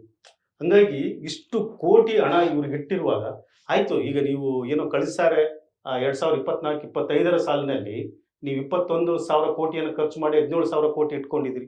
ಯಾಕೆ ನೀವು ಇವತ್ತು ಈ ಪೌರ ಕಾರ್ಮಿಕರಿಗೆ ಶಾಸನಬದ್ಧವಾಗಿ ಅವರಿಗೆ ಕನಿಷ್ಠ ಬೇರೆ ನೌಕರಿ ವರ್ಗದವರಿಗೆ, ಡಿ ನೌಕರಿ ವರ್ಗದವರಿಗೆ ಏನು 30,000 ಕೊಡ್ತಿದ್ರಿ, ಸ್ಯಾಲರಿ 40,000 ಕೊಡ್ತಿದ್ರಿ, ಅದನ್ನೇ ಇವ್ರಿಗೆ ಯಾಕೆ ಕೊಡಬಾರ್ದು? ಈ ಹಣ ಇದೆಯಲ್ಲ ನಿಮ್ಮ ಹತ್ರ, ಹಣ ಇಲ್ಲ ಅಂತ ನಾವೇನು ಹೇಳ್ತಿಲ್ಲಲ್ಲ. ಅಥವಾ ಅವರಿಗೆ ಆರೋಗ್ಯದ ಕಾರ್ಯಕ್ರಮಗಳನ್ನು ಯಾಕೆ ನೀವು ಜಾರಿಗೆ ತರ್ತಿಲ್ಲ? ಅವರ ಮಕ್ಕಳಿಗೆ ಶಿಕ್ಷಣವನ್ನು, ಉನ್ನತ ಶಿಕ್ಷಣವನ್ನು ಕೊಡೋದಕ್ಕೆ ನೀವು ಯಾಕೆ ಇಚ್ಛಾಶಕ್ತಿಯನ್ನು ತೋರಿಸ್ತಿಲ್ಲ, ಕಾಳಜಿ ತೋರಿಸ್ತಿಲ್ಲ ಅನ್ನೋದ್ರ ಬಗ್ಗೆ ಸರ್ಕಾರವನ್ನು ಸದಾ ಕೇಳ್ತಾ ಬಂದಿದ್ದೀವಿ. ಹಂಗಾಗಿ ನನಗನ್ಸೋದು, ನಾವು ಇಷ್ಟೆಲ್ಲವುಗಳು ಬಾಬಾ ಸಾಹೇಬರ ಬಗ್ಗೆ ಮಾತಾಡ್ತೀವಿ, ಬಾಬಾ ಸಾಹೇಬರ ಸಂವಿಧಾನದ ಬಗ್ಗೆ ಮಾತಾಡ್ತೀವಿ, ಅದರ ಆಶಯಗಳ ಬಗ್ಗೆ ನಾವು ಜಾಗೃತಿ ಮಾಡ್ತಿದ್ದೀವಿ ಅಥವಾ ಜಾತ್ರೆ ಮಾಡ್ತಿದ್ದೀವಿ. ಆದರೆ ಇವತ್ತಿಗೂ ಕೂಡ ಬಹುಶಃ 75 ವರ್ಷ ಆಗಿದೆ ಈ ದೇಶಕ್ಕೆ ಏನು ಸ್ವತಂತ್ರ ಬಂದು. 75 ವರ್ಷದಲ್ಲೂ ಕೂಡ ಕೈಯಿಂದ ಮಲ ಬರುವಂಥದ್ದು ಅಥವಾ ಅವರು ಕಕ್ಕಸು ಗುಡಿಸುವಂಥದ್ದು, ಅವರ ಜೀವನಗಳು ಇನ್ನಷ್ಟು ದುಸ್ಥಿತಿಗೆ ಹೋಗುವಂಥದ್ದನ್ನು ನೋಡಿದ್ರೆ ಸರ್ಕಾರಕ್ಕೆ ಇದು ಖಂಡಿತವಾಗ್ಲೂ ಹೆಸರು ತರುವಂಥದ್ದಲ್ಲ, ಸರ್ಕಾರಕ್ಕೆ ಶ್ರೇಯಸ್ ತರುವಂಥದ್ದಲ್ಲ. ಇದು ಒಳ್ಳೆ ಸರ್ಕಾರ ಅಂತ ನಾವು ಹೇಳಕ್ ಸಾಧ್ಯತೆ ಇಲ್ಲ. ಇದು ಬಹಳ ಮುಖ್ಯವಾಗಿ ನಾವು ಪ್ರತಿ ಸಾರಿ, ಯಾಕಂದ್ರೆ ದಲಿತ ಸಂಘರ್ಷ ಸಮಿತಿಯ ಎಲ್ಲ ಆಶಯಗಳ ಜೊತೆಗೆ ಈ ಆಶಯಗಳನ್ನ ಇಟ್ಕೊಂಡು ನಾವು ಹೇಳ್ತಾ ಬಂದಿದ್ದೀವಿ. ಬಟ್ ಸರ್ಕಾರಗಳು ಯಾಕೆ ಈಗ ನೋಡಿ, ಮೊನ್ನೆ ಬಹುಶಃ 17,000 ಜನ ಪೌರ ಕಾರ್ಮಿಕರನ್ನ ಅವರು ಇನ್ನೂ ರೆಗ್ಯುಲರೈಸ್ ಮಾಡಿದ್ದಾರೆ, ಅವ್ರಿಗೆ ಪರ್ಮನೆಂಟ್ ನ್ಯಾಯ ಕೊಟ್ಟಿದ್ದಿಲ್ಲ ಅಂತಲ್ಲ. ಇನ್ನು 30,000 ಜನ ಇವತ್ತು ಬಹುಶಃ ಈ ಕಾಂಟ್ರಾಕ್ಟರ್ಗಳ ಕೈಯಲ್ಲಿ ಸಿಕ್ಕಾಕೊಂಡು ಸಾಯ್ತಿದ್ದಾರೆ. ಇವಾಗ ಡೈರೆಕ್ಟ್ ಪೇಮೆಂಟ್ ಇಲ್ಲ ಅವ್ರಿಗೆ, ಕನಿಷ್ಠ ಡೈರೆಕ್ಟ್ ಪೇಮೆಂಟ್ ಕೊಡೋದಕ್ಕಾದ್ರೂ ಈ ಸರ್ಕಾರಗಳು ಮಾಡ್ತಾ ಇಲ್ಲ. ಇದನ್ನ ಕೇಳ್ತಾನೆ ಇದ್ದಾರೆ, ಹೋರಾಟ ಮಾಡ್ತಾನೆ ಇದ್ದಾರೆ. ಇಂಥ ಬಜೆಟ್ಗಳು ಇದ್ದಾವ, ಇಷ್ಟು ಬಜೆಟ್ಗಳನ್ನು ನೀವು ಅದಕ್ಕೆ ಬಳಕೆ ಮಾಡಿಕೊಡ್ಬೋದಲ್ಲ, ಯಾಕೆ ನಿಮ್ಗೆ ಇಚ್ಛಾಶಕ್ತಿ ಬರ್ತಾ ಇಲ್ಲ ಅನ್ನೋಂಥದ್ದು. ಬಹುಶಃ ಇದು ಬಹುಶಃ ಸಿದ್ದರಾಮಯ್ಯ ಅವರು ಮತ್ತು ನಮಗೆ ಬಹಳ ಅತ್ಯಂತ ಈ ಸಮಾಜೀಕರಣ ಇಲಾಖೆಗೆ ನ್ಯಾಯ ಕೊಡುವಂಥವ್ರು ನಮ್ಮ ಮಾದೇವಪ್ಪ ಅವರು, ಡಾಕ್ಟರ್ ಎಚ್. ಮಾದೇವಪ್ಪ ಅವರು ಒಳ್ಳೆ ಮಂತ್ರಿ. ಆದರೆ ಇವತ್ತು ಬಟ್ ಈ ಎಲ್ಲವುಗಳನ್ನು, ಈ ಗ್ಯಾಪ್ಗಳನ್ನು ಸರಿಪಡಿಸುವಂಥ ಕೆಲಸವನ್ನ ಸಮಾಜೀಕರಣ ಮಂತ್ರಿನೇ ಇದ್ರ ಜವಾಬ್ದಾರಿ ತಗೊಳ್ಬೇಕು. ಮತ್ತೆ ಮುಖ್ಯಮಂತ್ರಿಗಳನ್ನ ಕುಂದಿರಿಸಿ ಮಾತಾಡಿ ಇಲ್ಲ ಅಂತ ಹೇಳಿದ್ರೆ ಏನಾಗುತ್ತೆ, ಯಾವುದೋ ಒಂದ್ಸಾರಿ 6 ತಿಂಗಳಿಗೊಂದ್ಸಾರಿ ಇದು ಮೇಲ್ವಿಚಾರಣಾ ಸಮಿತಿಯನ್ನು ಸಭೆ ಮಾಡ್ತಾರ. ಅದರಲ್ಲಿ ಇವತ್ತು ಬಟ್ ಈಗ ನಮಗೆ ಏನು ಜಾರಿ ನಿರ್ದೇಶನಾಲಯಕ್ಕೆ ಒಂದು ಅಧಿಕಾರ ಕೊಟ್ಟಿರೋದು ಬಹಳ ಸೂಕ್ತವಾದದ್ದು, ವಿಶೇಷವಾದಂಥ ಏನು ಪೊಲೀಸ್ ಸ್ಟೇಷನ್ಗಳು ತೆಗೆದುಕೊಂಡಿರೋದು ಒಳ್ಳೆಯದೇನೆ ಅದು. ಆದರೆ ಇವತ್ತಿಗೂ ದಲಿತರ ಮೇಲೆ ದೌರ್ಜನ್ಯದ ರೇಟ್ಗಳನ್ನು ನೋಡಿ ಅಥವಾ ಅಲ್ಲಿನ ಶಿಕ್ಷೆ ಕೊಡುವ ರೇಟ್ ನೋಡಿದ್ರೆ 2% ಮೀರ್ತಾ ಇಲ್ಲ. 2% ಮೀರ್ತಾ ಇಲ್ಲ. ನಮಗೆ 80ರ ದಶಕದಲ್ಲಿ ಯಾವುದೋ ಪರಿಸ್ಥಿತಿ ಇತ್ತು, ಇವತ್ತು 2025 ಅದೇ ಪರಿಸ್ಥಿತಿ ಇದೆ ಅಂತ ಹೇಳಿದ್ರೆ ಮತ್ತೆ ಬದಲಾವಣೆ ಏನು? ದಲಿತರ ಮೇಲೆ ದೌರ್ಜನ್ಯಗಳು, ಅವಮಾನಗಳು, ಅತ್ಯಾಚಾರಗಳು, ವಂಚನೆಗಳು, ಬಹಿಷ್ಕಾರಗಳು, ಈ ರೀತಿಯಲ್ಲಿ ಜಾತಿಯ ಏನು ಆಧಾರಿತವಾದಂಥ ಅಸಮಾನತೆಗಳು ಇನ್ನಷ್ಟು ದಿನಕ್ಕೆ ಹೆಚ್ಚಾಗ್ತಾ ಹೋಗ್ತಾ ಇದೆ. ಹಂಗಾಗಿ ಇಂಥ ಯೋಜನೆಗಳು ನಮ್ಮ ಬದುಕನ್ನ ಎಲ್ಲಿ ಬದಲಾವಣೆ ಮಾಡಿದೆ, ಯಾಕೆ ಬದಲಾವಣೆ ಮಾಡಕ್ ಆಗ್ತಿಲ್ಲ ಅನ್ನುವಂಥದ್ದೇ ಇವತ್ತು ನಮ್ಮೆಲ್ಲರ ಪ್ರಶ್ನೆ. ಅದು ನಮ್ಮ ಸರ್ಕಾರ ಅಂತ ಹೇಳುವಾಗ ಬಿಜೆಪಿ ಸರ್ಕಾರಪ್ಪ ಖಂಡಿತವಾಗಿ ದಲಿತ ವಿರೋಧ ಅಂತ ನಾವು ಹೇಳ್ಕೊಳ್ತೀವಿ. ಆದ್ರೆ ನಮ್ಮ ಸರ್ಕಾರ ಬಂದಿದೆ, ನಮ್ಮ ಪರವಾಗಿರ್ತಕ್ಕಂಥ ಚೀಫ್ ಮಿನಿಸ್ಟರ್ ಇದ್ದಾರೆ, ಸಮಾಜೀಕರಣ ಮಂತ್ರಿ ಇದ್ದಾರೆ. ಯಾಕೆ ಇದನ್ನ ಈ ಸಮುದಾಯ ಕಟ್ಟಕಡೆಯ ಸಮುದಾಯಗಳಿಗೆ ನೀವು ಈ ಒಂದು ಕನಿಷ್ಠ ಮಟ್ಟದಲ್ಲಿ ನ್ಯಾಯ ಕೊಡಕ್ಕೆ ಸಾಧ್ಯತೆ ಆಗ್ತಿಲ್ಲ ಅನ್ನೋಂಥದ್ದೇ ನಮ್ಮೆಲ್ಲರ ಪ್ರಶ್ನೆ. ಅದಕ್ಕೆ ನಾವು ಕೇಳ್ತಿದ್ವಿ, ಗ್ಯಾರಂಟಿ ಕೊಡ್ತೀರಪ್ಪ, ಇಲ್ಲಿ ಪೌರ ಕಾರ್ಮಿಕರಿದ್ದಾರ, ಕಕ್ಕಸ್ ಬಿಡಿಸೋದ್ರ ಒಂದ್ಸಾರಿ ವಿಮೋಚನೆ ಮಾಡಿಬಿಟ್ರೆ ಅವ್ರು ಯಾರು ಕೂಡ ಈ ಸಮಸ್ಯೆಯನ್ನ ಎತ್ಕೊಂಡು ಸರ್ಕಾರದ ಹತ್ರ ಬರಬಾರ್ದು.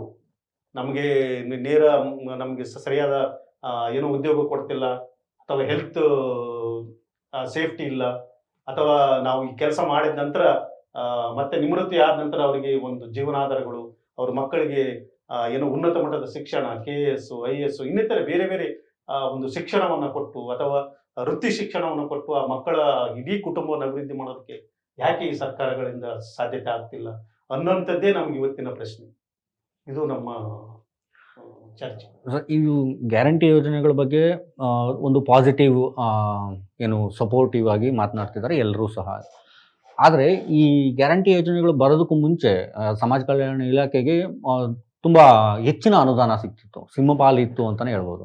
ಈ ಗ್ಯಾರಂಟಿ ಯೋಜನೆಗಳು ಬಂದ ಮೇಲೆ ಏನಾಗಿದೆ, ಒಂದು ಮರಳು ಭೂಮಿಯಲ್ಲಿ ಒಂದು ಎಲ್ಲೋ ಸಣ್ಣ ಹುಲ್ಲುಗಾವಲು ಇದ್ದಾಗೆ ಆಗಿದೆ. ಅಷ್ಟರ ಮಟ್ಟಿಗೆ ಮಾತ್ರ ಇದಕ್ಕೆ ಸಹಕಾರ ಸಿಗ್ತಾ ಇರ್ತಕ್ಕಂಥದ್ದು ಯಾವುದೇ ಸರ್ಕಾರ ಆದರೂ ಸಹ. ಈ ಏನು ದಲಿತ ಸಂಘಟನೆಗಳೆಲ್ಲ ಸರ್ಕಾರದ ಮೇಲೆ ಒತ್ತಡ ಇರೋದಕ್ಕಿಂತಲೂ ಏನು 52 ಜನ SC ST ಶಾಸಕರಿದ್ದಾರೆ, ಮಂತ್ರಿಗಳಿದ್ದಾರೆ, ಅವ್ರ ಮೇಲೆ ಅತಿ ಹೆಚ್ಚಿನ ಒತ್ತಡವನ್ನು ಹಾಕಬೇಕಾಗತ್ತೆ ಅಂತ ಅನ್ಸಿಲ್ವಾ? ಸರಿ, ತಾವೆಲ್ಲದರಲ್ಲಿ ಎರಡು ಮಾತಿಲ್ಲ. ಪ್ರತಿ ಸಂದರ್ಭದಲ್ಲೂ ಕೂಡ ಚಳವಳಿ ಶಾಸಕರನ್ನಾಗಲಿ ಅಥವಾ ಸರ್ಕಾರವನ್ನಾಗಲಿ ಪ್ರಶ್ನೆ ಮಾಡ್ತಾನೆ ಬರ್ತಾ ಇದೆ. ಸದಾಕಾಲ ಆ ಎಚ್ಚರ ಇದ್ದಿದ್ರಿಂದಲೇ ಸರ್ಕಾರಗಳು ಬೇಕಾಬಿಟ್ಟಿ ಮಾಡೋದಕ್ಕೂ ಕಡಿವಾಣಗಳು ಹಾಕೋದಕ್ಕೂ ಸಾಧ್ಯ ಆಗಿದೆ ಅನ್ನೋದನ್ನು ಕೂಡ ನಾವಿಲ್ಲಿ ಗಮನಿಸಬೇಕು. ಬಟ್ ಒಟ್ಟಾರೆ ಏನಾಗಿದೆ, ಈಗ ನಾವು ಈಗ ಹಣ ಏನಿದೆ, ಈ SCP ಮತ್ತು TSP ಹಣ ಏನ್ ಬಿಡುಗಡೆ ಆಗ್ತಾ ಇದೆ, ಇದು ಏನಾಗುತ್ತೆ ಅಂದ್ರೆ, ಬಿಡುಗಡೆ ಆಗುವಂತ ಹಣ ಅದು ಎಲ್ಲಾ ಇಲಾಖೆಗಳಿಗೂ ಹಂಚೋಗುತ್ತೆ. ಈಗ ಸರ್ಕಾರದ 36-37 ಇಲಾಖೆಗಳಿದಾವಲ್ಲ, ಈ ಹಣ ನೇರವಾಗಿ ಅವ್ರಿಗೆ ಹೋಗುತ್ತೆ. ಇಲ್ಲಿ ಸಮಾಜ ಕಲ್ಯಾಣ ಇಲಾಖೆ ಅದು ಒಂದು ನೋಡಲ್ ಏಜೆನ್ಸಿ. ಅದು ಯಾವಾಗ ನೋಡಲ್ ಏಜೆನ್ಸಿ, ಇವ್ರು ಖರ್ಚು ಮಾಡಿದಾರಾ ಇಲ್ಲವಾ ಅಂತ ಕೇಳೋದಿಕ್ಕೆ ಎಲ್ಲ ಆದ್ಮೇಲೆ ಇವ್ರು ಹೋಗಿ ಕೇಳಬೇಕು. ಆವಾಗ ಏನಾಗುತ್ತೆ, ಈಗ ಕೆಲವು ಅನ್ವಾಂಟೆಡ್ ಇಲಾಖೆಗಳಿಗೆ ಈ ಹಣವನ್ನ ಕೊಡ್ತಾರೆ. ನಾವು ಕೇಳೋದಂತೂ ಮೇಜರ್ ಸೆಕ್ಟರ್ಗಳು ನಮ್ದೇನು, ಅದನ್ನ ಆಯ್ಕೆ ಮಾಡ್ಕೊಳ್ಬೇಕು. ಒಂದು ಶಿಕ್ಷಣ, ಆರೋಗ್ಯ ಮತ್ತು ಔದ್ಯೋಗಿಕ ಕ್ಷೇತ್ರಗಳು, ಉದ್ದಿಮೆದಾರರನ್ನಾಗಿ ನಮ್ಮನ್ನು ಮಾಡಬೇಕು ಅಲ್ವಾ? ಹೌದು. ಯಾಕಂದ್ರೆ ಇವತ್ತು ಜಾಗತಿಕ ಮಟ್ಟದಲ್ಲಿ ಸಾಕಷ್ಟು ಬದಲಾವಣೆಗಳಾಗ್ತಾ ಇರುವಾಗ ನಾವು ಅವ್ರ ಜೊತೆ ಸ್ಪರ್ಧೆ ಮಾಡೋದು ಹೇಗೆ? ಆ ಸ್ಪರ್ಧೆ ಮಾಡೋದಕ್ಕೆ ನೀವು ಅವ್ರನ್ನ ತಯಾರು ಮಾಡ್ಬೇಕಲ್ವಾ, ತರಬೇತಿ ಮಾಡ್ಬೇಕಲ್ವಾ? ಸೊ ಹಾಗಾಗಿ ಎಲ್ಲ ಹಣವನ್ನ ಎಲ್ಲ ಹಂಚಿ, ಈ ಪ್ರಸಾದ ಹಂಚಿದಂಗೆ ಇಷ್ಟಿಷ್ಟು ಕೊಟ್ಬಿಡೋತಾರಲ್ಲ, ಆ ತರದ ಹಂಚಿಕೆಯನ್ನ ನಿಲ್ಲಿಸ್ಬೇಕು. ಮಹಾರಾಷ್ಟ್ರ ಮಾಡೆಲ್ ಏನಿದೆ, ಒಂದು ನಿರ್ದೇಶನಾಲಯವನ್ನ ಮಾಡಬೇಕು. ಹಣವನ್ನ ಏನು ಈ ಹಣ ಬರುತ್ತೆ ವಿಶೇಷ ಘಟಕ ಯೋಜನೆಯನ್ನ ಅಲ್ಲಿ ಕೊಟ್ಟು, ಈ ಸಮುದಾಯಗಳ ಅವರ ಶಿಕ್ಷಣ ಆಗಿರ್ಬೋದು ಅಥವಾ ಅವರ ಇದು ಏನು ಉದ್ದಿಮೆ ಸೆಲ್ಫ್ ಎಂಪ್ಲಾಯ್ಮೆಂಟ್ ಸ್ಕೀಮ್ಸ್ ಆಗಿರ್ಬೋದು, ಈ ತರದಕ್ಕೆ ಎಲ್ಲಿ ಅವರು ಹೆಚ್ಚು ಕಡಿಮೆ ಇದ್ದಾರೆ ಪಾತ್ರ, ಅವರ ಏನು ಇಂಟರ್ಫರೆನ್ಸ್ ಅದು ಎಲ್ಲಿ ಕಡಿಮೆ ಇದೆ ಅದನ್ನ ಗುರುತಿಸ್ಬೇಕು. ಆ ಸೆಕ್ಟರ್ಗಳನ್ನು ಗುರುತಿಸ್ಬೇಕು, ಅಲ್ಲಿಗೆ ಫೋಕಸ್ ಆಗಿ ಇಟ್ಕೋಬೇಕು. ಫೋಕಸ್ ಆಗಿ ಇಟ್ಕೊಂಡು ಹಣವನ್ನ ಅಲ್ಲಿ ನೀವು ಕೊಡೋದ್ರಿಂದ ಏನಾಗುತ್ತೆ, ಅವರು ಒಂದು ಹಂತದಲ್ಲಿ ಬೆಳವಣಿಗೆ ಆಗೋದಕ್ಕೆ ಶುರು ಆಗುತ್ತೆ. ಈಗ ಎಲ್ಲದಕ್ಕೂ ಪಶುಸಂಗೋಪನಾ ಇಲಾಖೆ ಕೊಡ್ತಾರೆ, ಹಾರ್ಟಿಕಲ್ಚರ್ ಇಲಾಖೆ ಕೊಡ್ತಾರೆ. ಈಗ ಹುಲಿ ಸಂರಕ್ಷಣೆ ಕೊಟ್ರೆ, ಈಗ ಹುಲಿ ಸಂರಕ್ಷಣೆಯಿಂದ ನಮಗೇನು ಅದರಿಂದ ಆಗೋ ಲಾಭ ಏನು? ಹುಲಿ ಚೆನ್ನಾಗಿ ತಿಂದು ಅದು ಇರುತ್ತಪ್ಪ. ಈಗ ನಮ್ ಸಂರಕ್ಷಣೆ ಮಾಡೋರು ಯಾರು? ಮನುಷ್ಯರಿಗಿಂತಲೂ ಪ್ರಾಣಿಗಳ ಮೇಲೆ ಪ್ರೀತಿ ಹೆಚ್ಚಾಗಿದೆ. ಈಗ ಹುಲಿ ಸಂರಕ್ಷಣೆಗೆ ಬೇರೆ ಕೊಡಿ, SCP ದುಡ್ಡು ಕೊಡ್ಬೇಕಾ? ನಾವು ಬಡಕಲಾಗೋದು, ಹುಲಿ ಮಾತ್ರ ಚೆನ್ನಾಗಿ ತಿನ್ನೋದ? ಇದು ಯಾವ ನ್ಯಾಯ ಇದು ತಿರ್ಗಾ ಅಲ್ಲಿಗೆ ಹೋಯ್ತು. ಗೋವು ಮತ್ತು ಹುಲಿ ಇತ್ತಲ್ಲ, ಅದು ಧರಣಿ ಪುಣ್ಯಕೋಟಿ ಪುಣ್ಯಕೋಟಿ ಕತೆ ಆಯ್ತು. ಈಗ ಈ ಸರ್ಕಾರ ಮಾಡ್ತಾ ಇರೋದು ನಮ್ಮನ್ನ ಏನು ಅಂದ್ರೆ ಕರುಣೆಯಿಂದ ಕೊಲ್ಲೋದು. ತುಂಬಾ ಹಾರ್ಶ್ ಆಗಿ ನಿಮ್ಮನ್ನು ಕೊಲ್ಲಲ್ಲ, ತುಂಬಾ ಸ್ಮೂತ್ ಆಗಿ ಹೌದು, ಕೊಲ್ತೀವಿ. ಕರುಣೆಯಿಂದ ಹೇಳ್ತಾನೆ ನಮ್ಮನ್ನ ಕೊಲ್ಲೋದು. ಇದು ಯಾವ ನ್ಯಾಯ ಇದು? ಅದರಿಂದ ಸರ್ಕಾರದ ಬಗ್ಗೆ ನಮ್ಗೆ, ಇವತ್ತಿನ ಸರ್ಕಾರದ ಬಗ್ಗೆ ಅದರ ಒಂದು ಜಾತ್ಯತೀತ ನಿಲುವು ಇರಬೇಕು, ಒಂದು ಸಂವಿಧಾನಾತ್ಮಕವಾಗಿ ಯೋಚನೆ ಮಾಡುವಂತ ಸರ್ಕಾರ ಇರಬೇಕು ಅನ್ನೋ ಕಾರಣಕ್ಕಾಗಿ ಈ ರಾಜ್ಯದ ದಲಿತ ಚಳವಳಿ, ಎಲ್ಲಾ ಚಳವಳಿಗಳು ಅಲ್ಲ, ಅದರಲ್ಲೂ ಕೆಲವು ಬಿಜೆಪಿ ಪರವಾಗಿರೋರು ಇದ್ದಾರೆ. ಹೌದು.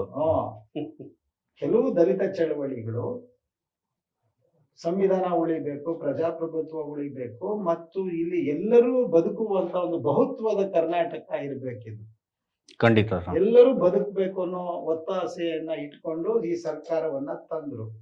ಸರ್ಕಾರ ಬಂದಿದೆ, ಆದ್ರೆ ಸರ್ಕಾರ ಬಂದ ಮೇಲೆ ಈ ಸಮುದಾಯಗಳಿಗೆ ಕೊಟ್ಟಿರುವಂತಹ ಅವಕಾಶಗಳೇನಿದಾವಲ್ಲ, ಕಾನೂನುಬದ್ಧವಾಗಿ ಕೊಟ್ಟಿರುವಂತಹ ಅವಕಾಶಗಳಿದಾವಲ್ಲ, ಇದನ್ನ ಸರಿಯಾದ ರೀತಿಯಲ್ಲಿ ಅವರು ಅನುಷ್ಠಾನಗೊಳಿಸ್ಬೇಕು. ಅದಕ್ಕೆ ಮೇಜರ್ ಆಗಿ ನಾವ್ ಹೇಳೋದು, ಒಂದು ಮಾನಿಟರಿಂಗ್ ಸಿಸ್ಟಮ್ ಮಾಡಬೇಕು, ಇನ್ನೊಂದು ಒಂದು ವಿಜಿಲೆನ್ಸ್ ಮಾಡಬೇಕು, ಮತ್ತೊಂದು ಈಗಾಗಲೇ ಖರ್ಚಾಗಿರುವಂತಹ ಹಣ ಅದು ಮೌಲ್ಯೀಕರಣ ಆಗ್ಬೇಕು, ಪುನರ್ ಮೌಲ್ಯೀಕರಣ ಆಗಬೇಕು. ಎಷ್ಟು ಈ ಹಣದಿಂದ ಎಷ್ಟು ಕುಟುಂಬಗಳು ಬಡತನ ರೇಖೆಯಿಂದ ಹೊರಗಡೆ ಬಂದಿದ್ದಾವೆ ಅನ್ನುವಂತಹ ಒಂದು ಮೌಲ್ಯಮಾಪನ ಆಗ್ಬೇಕು.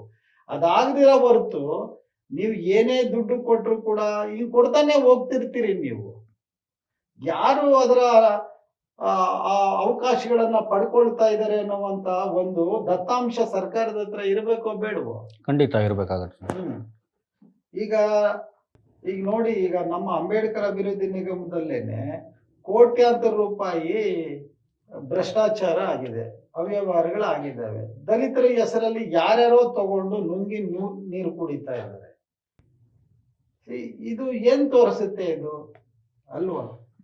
ಆದ್ರೆ ನಾವು ಹೇಳುವಂತದ್ದು, ಸಮಾಜದ ಒಳಗಡೆ ಬೆಳೀತಾ ಇರುವಂತ ಒಂದು ಅಸಹನೆ ಇದೆಯಲ್ಲ, ಅಸಹನೆಗೆ ಯಾರು ಕಾರಣ ಆಗ್ತಾ ಇದ್ದಾರೆ? ನಾವು ಕಾರಣನ?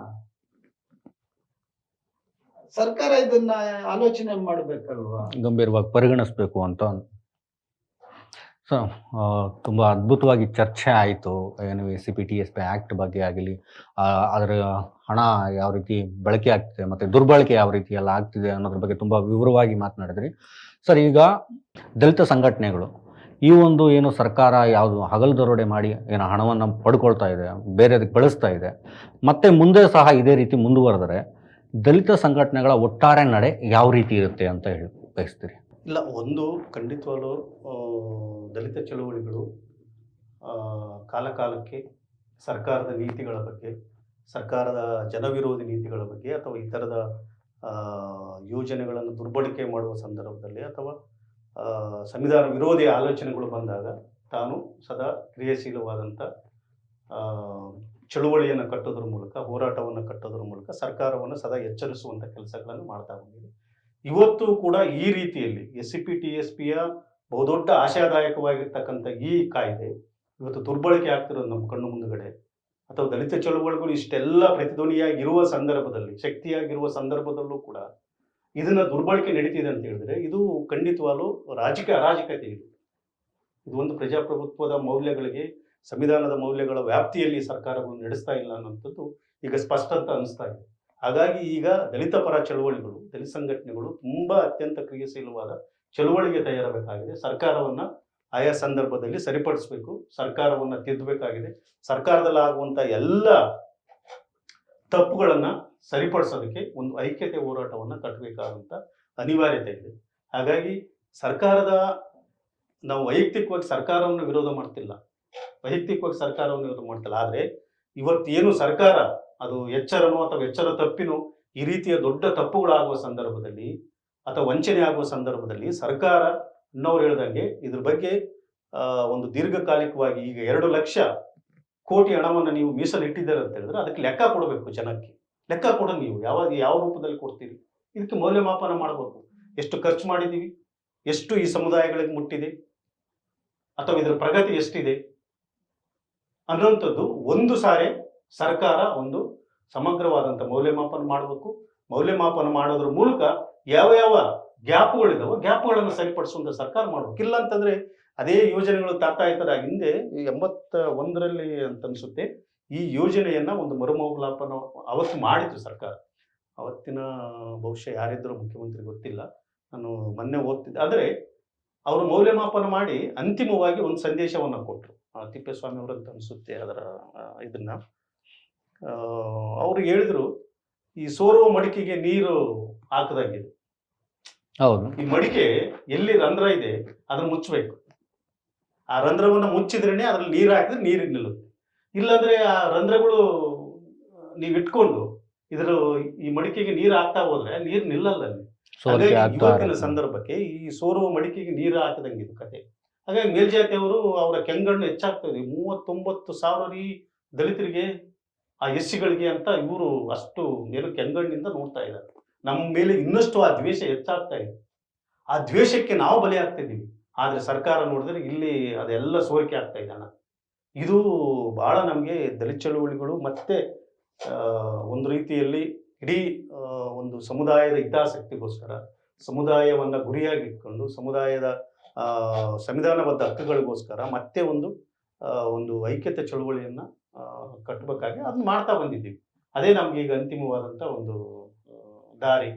ಅದಕ್ಕೆ ಬಹುಶಃ ಅದ್ರ ಕಡೆ ನಾವೆಲ್ಲರೂ ಹೋಗ್ಬೇಕಾದಂಥದ್ದು ಏನೋ ಅನಿವಾರ್ಯತೆ. ಅದು ಬಿಟ್ಟರೆ ಇನ್ಯಾವ ಸಂದರ್ಭದಲ್ಲಿ ಸರ್ಕಾರನ ತಿದ್ದುವಂಥ ಕೆಲಸ ದಲಿತ ಚಳುವಳಿ ಮೇಲೇನೇ ಇದೆ, ಬೇರೆ ಇನ್ಯಾವುದು ಅಂತ ನನಗನ್ನಿಸ್ತಾ ಇದೆ. ಸರ್, ನೀವು ಕೊನೆಯದಾಗಿ ಹೇಳೋದಾದ್ರೆ ಒಂದು ಮಾತು ಸರ್. ಇಲ್ಲ, ಗೆಳೆಯ ಕೊಟ್ಟಾಳವರು ಹೇಳಿದ ರೀತಿಯಲ್ಲಿ ನಾವು ಒಂದು ರೀತಿಯಲ್ಲಿ ಚಳುವಳಿಗಳು ಈ ಕಾವಲು ನಾಯಿಗಳ ಥರ, ವಾಚ್ ಡಾಗ್ ಅನ್ನೋ ರೀತಿಯಲ್ಲಿ ಅದು ಇನ್ನೂ ತುಂಬ ಸರಳ ಆಗ್ಬೋದು. ಆದರೆ ಪ್ರತಿ ಕ್ಷಣ ನಾವು ಎಚ್ಚರಿಕೆಯಿಂದ ನಾವು ಗಮನಿಸ್ತಾ ಇದ್ದೀವಿ. ಆ ಕಾರಣಕ್ಕಾಗಿ ತಮಗೆ ಗೊತ್ತಿರ್ಬೋದು, ಈ ಎಲ್ಲ ರೀತಿಯಲ್ಲಿ ಈ ಏನು ಯೋಜನೆಗಳು ಈ ರೀತಿ ದುರುಪಯೋಗ ಆಗ್ತಾ ಇದೆ ಅಂತನೋ ಅಥವಾ ಬೇರೆ ರೀತಿಯಲ್ಲಿ ಇದು ಸಮುದಾಯಕ್ಕೆ ತಲುಪ್ತಾ ಇಲ್ಲ ಅನ್ನೋ ಕಾರಣಕ್ಕಾಗಿ ನಾವು ಸನ್ಮಾನ್ಯ ಮಹದೇವಪ್ಪನವ್ರ ಮನೆ ಮುಂದೆನೆ ಪ್ರತಿಭಟನೆಯನ್ನ ಮಾಡಿದ್ವಿ. ನಾವು ಅಂದ್ರೆ ಸರ್ಕಾರಕ್ಕೊಂದು ಸಂದೇಶ ಹೋಗ್ಲಿ ಅನ್ನೋ ಕಾರಣಕ್ಕೆ. ಆ ಸಂದರ್ಭ ಬಂದಾಗ ಅನಿವಾರ್ಯ ಆಗತ್ತೆ. ಈಗ ನಾವು ಹೇಳೋದು ಚಿನ್ನದ ಸೂಜಿ ಅಂದ್ಬಿಟ್ಟು ನಾವು ಕಣ್ಣು ಚುಚ್ಚಿಕೊಂಡ್ರೆ ಆಗೋದಿಲ್ಲ. ಅದು ಗುಣ, ಅದು ಚುಚ್ಚೋದೇ ಆಗೋದು. ಹಂಗಾಗಿ ನಾವು ಎಲ್ಲಿ ತನಕ ನಮ್ಮ ಸಮುದಾಯಗಳ ಅವರ ಬೇಗುದಿ ಅಥವಾ ಅವರ ಒಂದು ಹಿತವನ್ನ ಕಾಪಾಡಬೇಕಾಗತ್ತೆ. ಅದಕ್ಕೆ ನಾವು ಸಿದ್ಧರಾಗಬೇಕಾಗತ್ತೆ ನಾವು. ಬಟ್ ಒಂದೇನಂದ್ರೆ, ಈ ಸರ್ಕಾರದ ಜೊತೆಗೆ ನಾವು ಡೈಲಾಗ್ ಮಾಡ್ಬೋದು, ಒಂದು ಸಂವಾದ ಮಾಡಬಹುದು, ಒಂದು ಮುಕ್ತವಾದಂತ ವಾತಾವರಣವನ್ನ ನಮ್ಗೆ ಇಲ್ಲೇ ಇಲ್ಲ. ಈಗ ಮಹದೇವಪ್ಪನವ್ರ ಜೊತೆ ನಾವು ಎಷ್ಟೇ ನಾವು ಅವರ ಜೊತೆ ನಮ್ಗೆ ಈ ರೀತಿಯ ಒಂದು ಏನು ಈ SCP TSP ವಿಚಾರದಲ್ಲಿ ಸಾಕಷ್ಟು ಭಿನ್ನಾಭಿಪ್ರಾಯಗಳಿದ್ದಾಗಲೂ ಅವ್ರ ಜೊತೆಗೆ ನಾವು ಮುಕ್ತವಾದ ಸಂವಾದ ಮಾಡಬಹುದು. ಮುಖ್ಯಮಂತ್ರಿಗಳ ಜೊತೆಗೆ ಮಾಡಬಹುದು.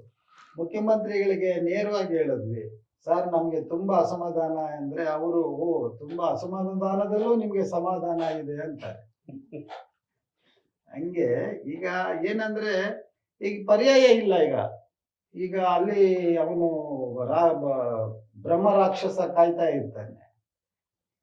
ಅದಕ್ಕಿನ್ನ ಇವ್ರ ಜೊತೆ ನಾವು ಗುದ್ದಾಡ್ಬೋದು, ನಮ್ಮ ವಿಚಾರ ಹೇಳ್ಕೊಳ್ಬೋದು, ನಮಗೆ ಬೇಕಾದಂತ ವಿಚಾರಗಳ ಜೊತೆ ಅವ್ರಿಗೆ ನಮ್ಮ ಏನು ವಿಚಾರಗಳನ್ನ ಪರಸ್ಪರ ಹಂಚ್ಕೊಳ್ಬೋದು. ಬಟ್ ಹೀಗಾಗಿ ಆ ಥರದ ಒಂದು ವಾತಾವರಣ ಇದೆ. ಸೊ ಅದನ್ನ ಸರ್ಕಾರ ಅದನ್ನ ಚಳವಳಿಗಳ ಬಲಹೀನ ಅನ್ನೋದನ್ನ ಪರಿಗಣಿಸಬಾರ್ದಾವು. ಇವ್ ಬಿಡಪ್ಪ, ಇವರು ದಲಿತ ಚಳವಳಿಗಳು ಇವ್ರು ಇರೋದೇ ನಮಗೋಸ್ಕರ ಅನ್ನೋ ತರದ ಅವರು ಆ ರೀತಿ ಯೋಚನೆ ಮಾಡಬಾರದು. ಆದಷ್ಟು ಈ ಚಳವಳಿಗಳು ಯಾಕೆ ನಮ್ಮನ್ನ ಈ ರೀತಿ ನಮ್ಗೆ ಬೆಂಬಲಿಸ್ತಾ ಇದ್ದಾರೆ, ಯಾವ ಕಾರಣಕ್ಕಾಗಿ ಬೆಂಬಲಿಸ್ತಾ ಇದ್ದಾರೆ ಅನ್ನುವಂತಹ ಒಂದು ವಿಚಾರವನ್ನು ಅವರು ಮಾಡಬೇಕಾಗತ್ತೆ. ಸೊ ಆ ಹಿನ್ನೆಲೆಯಲ್ಲಿ ಇವತ್ತು ಈ ಕಾಯ್ದೆಯನ್ನ ಇನ್ನಷ್ಟು ಅದನ್ನ ಪರಿಣಾಮಕಾರಿಯಾಗಿ ಜಾರಿ ಮಾಡೋದ್ರ ಕಡೆಗೆ ಸರ್ಕಾರ ಗಂಭೀರವಾಗಿ ಯೋಚನೆ ಮಾಡುತ್ತೆ ಅನ್ನುವಂಥ ಭರವಸೆ ನಮಗಿದೆ. ಹಾಗಾಗಿ ಹೋರಾಟ ಅನಿವಾರ್ಯ ಆದಾಗ ಹೋರಾಟ ಮಾಡಲೇಬೇಕು. ಅದರಲ್ಲಿ ಯಾವುದೇ ರೀತಿಯಲ್ಲಿ ಎರಡು ಮಾತಿಲ್ಲ. ಕೊನೆಯ ಹಂತಕ್ಕೆ ಬಂದಿದ್ದೀವಿ. ತುಂಬ ಅದ್ಭುತವಾಗಿ ಇಷ್ಟೊತ್ತು ನಮ್ಮ ಜೊತೆಗೆ ಏನು SCP TSP ಹಣ ಬಿಡುಗಡೆ ಆಗಿದ್ರ ಬಗ್ಗೆ ಆಗಿರ್ಬೋದು, ಅದರ ಸೋರಿಕೆ ಬಗ್ಗೆ ಆಗಿರ್ಬೋದು, ಮತ್ತು ದಲಿತರ ಈಗಿನ ಪರಿಸ್ಥಿತಿ ಬಗ್ಗೆ ಆಗಿರ್ಬೋದು, ಮತ್ತು ದಲಿತ ಸಂಘಟನೆಗಳ ಮುಂದಿನ ನಡೆ ಬಗ್ಗೆ ಆಗಿರ್ಬೋದು, ಎಲ್ಲವನ್ನೂ ತುಂಬ ವಿಸ್ತಾರವಾಗಿ ವಿವರವಾಗಿ ನಮ್ಮೊಂದಿಗೆ ಹಂಚ್ಕೊಂಡಿದ್ರು. ತಮ್ಮ ಅಮೂಲ್ಯವಾದ ಸಮಯವನ್ನು ನಮಗೋಸ್ಕರ ಮೀಸಲಿಟ್ಟು ಇಷ್ಟೊತ್ತು ನಮ್ಮ ಜೊತೆ ಸಂವಾದ ನಡೆಸಿದ್ದಕ್ಕಾಗಿ ಸರ್ ಬಸವರಾಜ್ ಕೌತಾಳ್ ಸರ್ ಅವ್ರಿಗೆ ತುಂಬ ಹೃದಯ ಧನ್ಯವಾದಗಳನ್ನು ಹೇಳ್ತೀವಿ. ಹಾಗೆ ಮಾವಳಿ ಶಂಕರ್ ಸರ್ ಅವ್ರಿಗೂ ಸಹ ಸರ್ ತುಂಬ ಹೃದಯದ ಧನ್ಯವಾದಗಳು ಸರ್. ನಮಸ್ತೆ. ತಮಗೂ ಕೂಡ, ಯಾಕಂದ್ರೆ ಪೀಪಲ್ ಟಿವಿಗೆ ಇದೊಂದು ಜನಮುಖಿ ಆದಂತ ಒಂದು ಇವತ್ತಿನ ಈ ಮಾರಿಕೊಳ್ಳುವ ಮಾಧ್ಯಮಗಳ ನಡುವೆ ಒಂದು ಜನಾಭಿಪ್ರಾಯವನ್ನ ಮತ್ತು ಜನರ ಆಶೋತ್ತರಗಳನ್ನ ಬಿಂಬಿಸುವಂತಹ ಇಂಥ ವಾಹಿನಿಗಳು ಹೆಚ್ಚೆಚ್ಚು ಜನರ ಮಧ್ಯೆ ಇರೋದ್ರಿಂದನೇ ಇವತ್ತು ಜನರಲ್ಲಿ ಒಂದು ವೈಚಾರಿಕ ಪ್ರಜ್ಞೆ ಬೆಳೀತಾ ಇದೆ. ಅದರಿಂದ ಇದು ಇನ್ನಷ್ಟು ಎತ್ತರಕ್ಕೆ ಬೆಳೀಲಿ ಅಂತ ಆಶಿಸ್ತಾ ನಮ್ಮನ್ನ ಕರೆದು ನಮಗ್ ಗೊತ್ತಿರೋಷ್ಟು ವಿಚಾರಗಳನ್ನ ನಿಮ್ಮ ಹತ್ರ ಹಂಚ್ಕೊಂಡಿದ್ದೀವಿ. ಅವಕಾಶ ಕೊಟ್ಟಿದ್ದಕ್ಕಾಗಿ ಧನ್ಯವಾದಗಳು. Thank you so much sir. ನಿಮ್ಮ ಮಾತಿನಂತಾನೆ ಆಗಲಿ ಸರ್.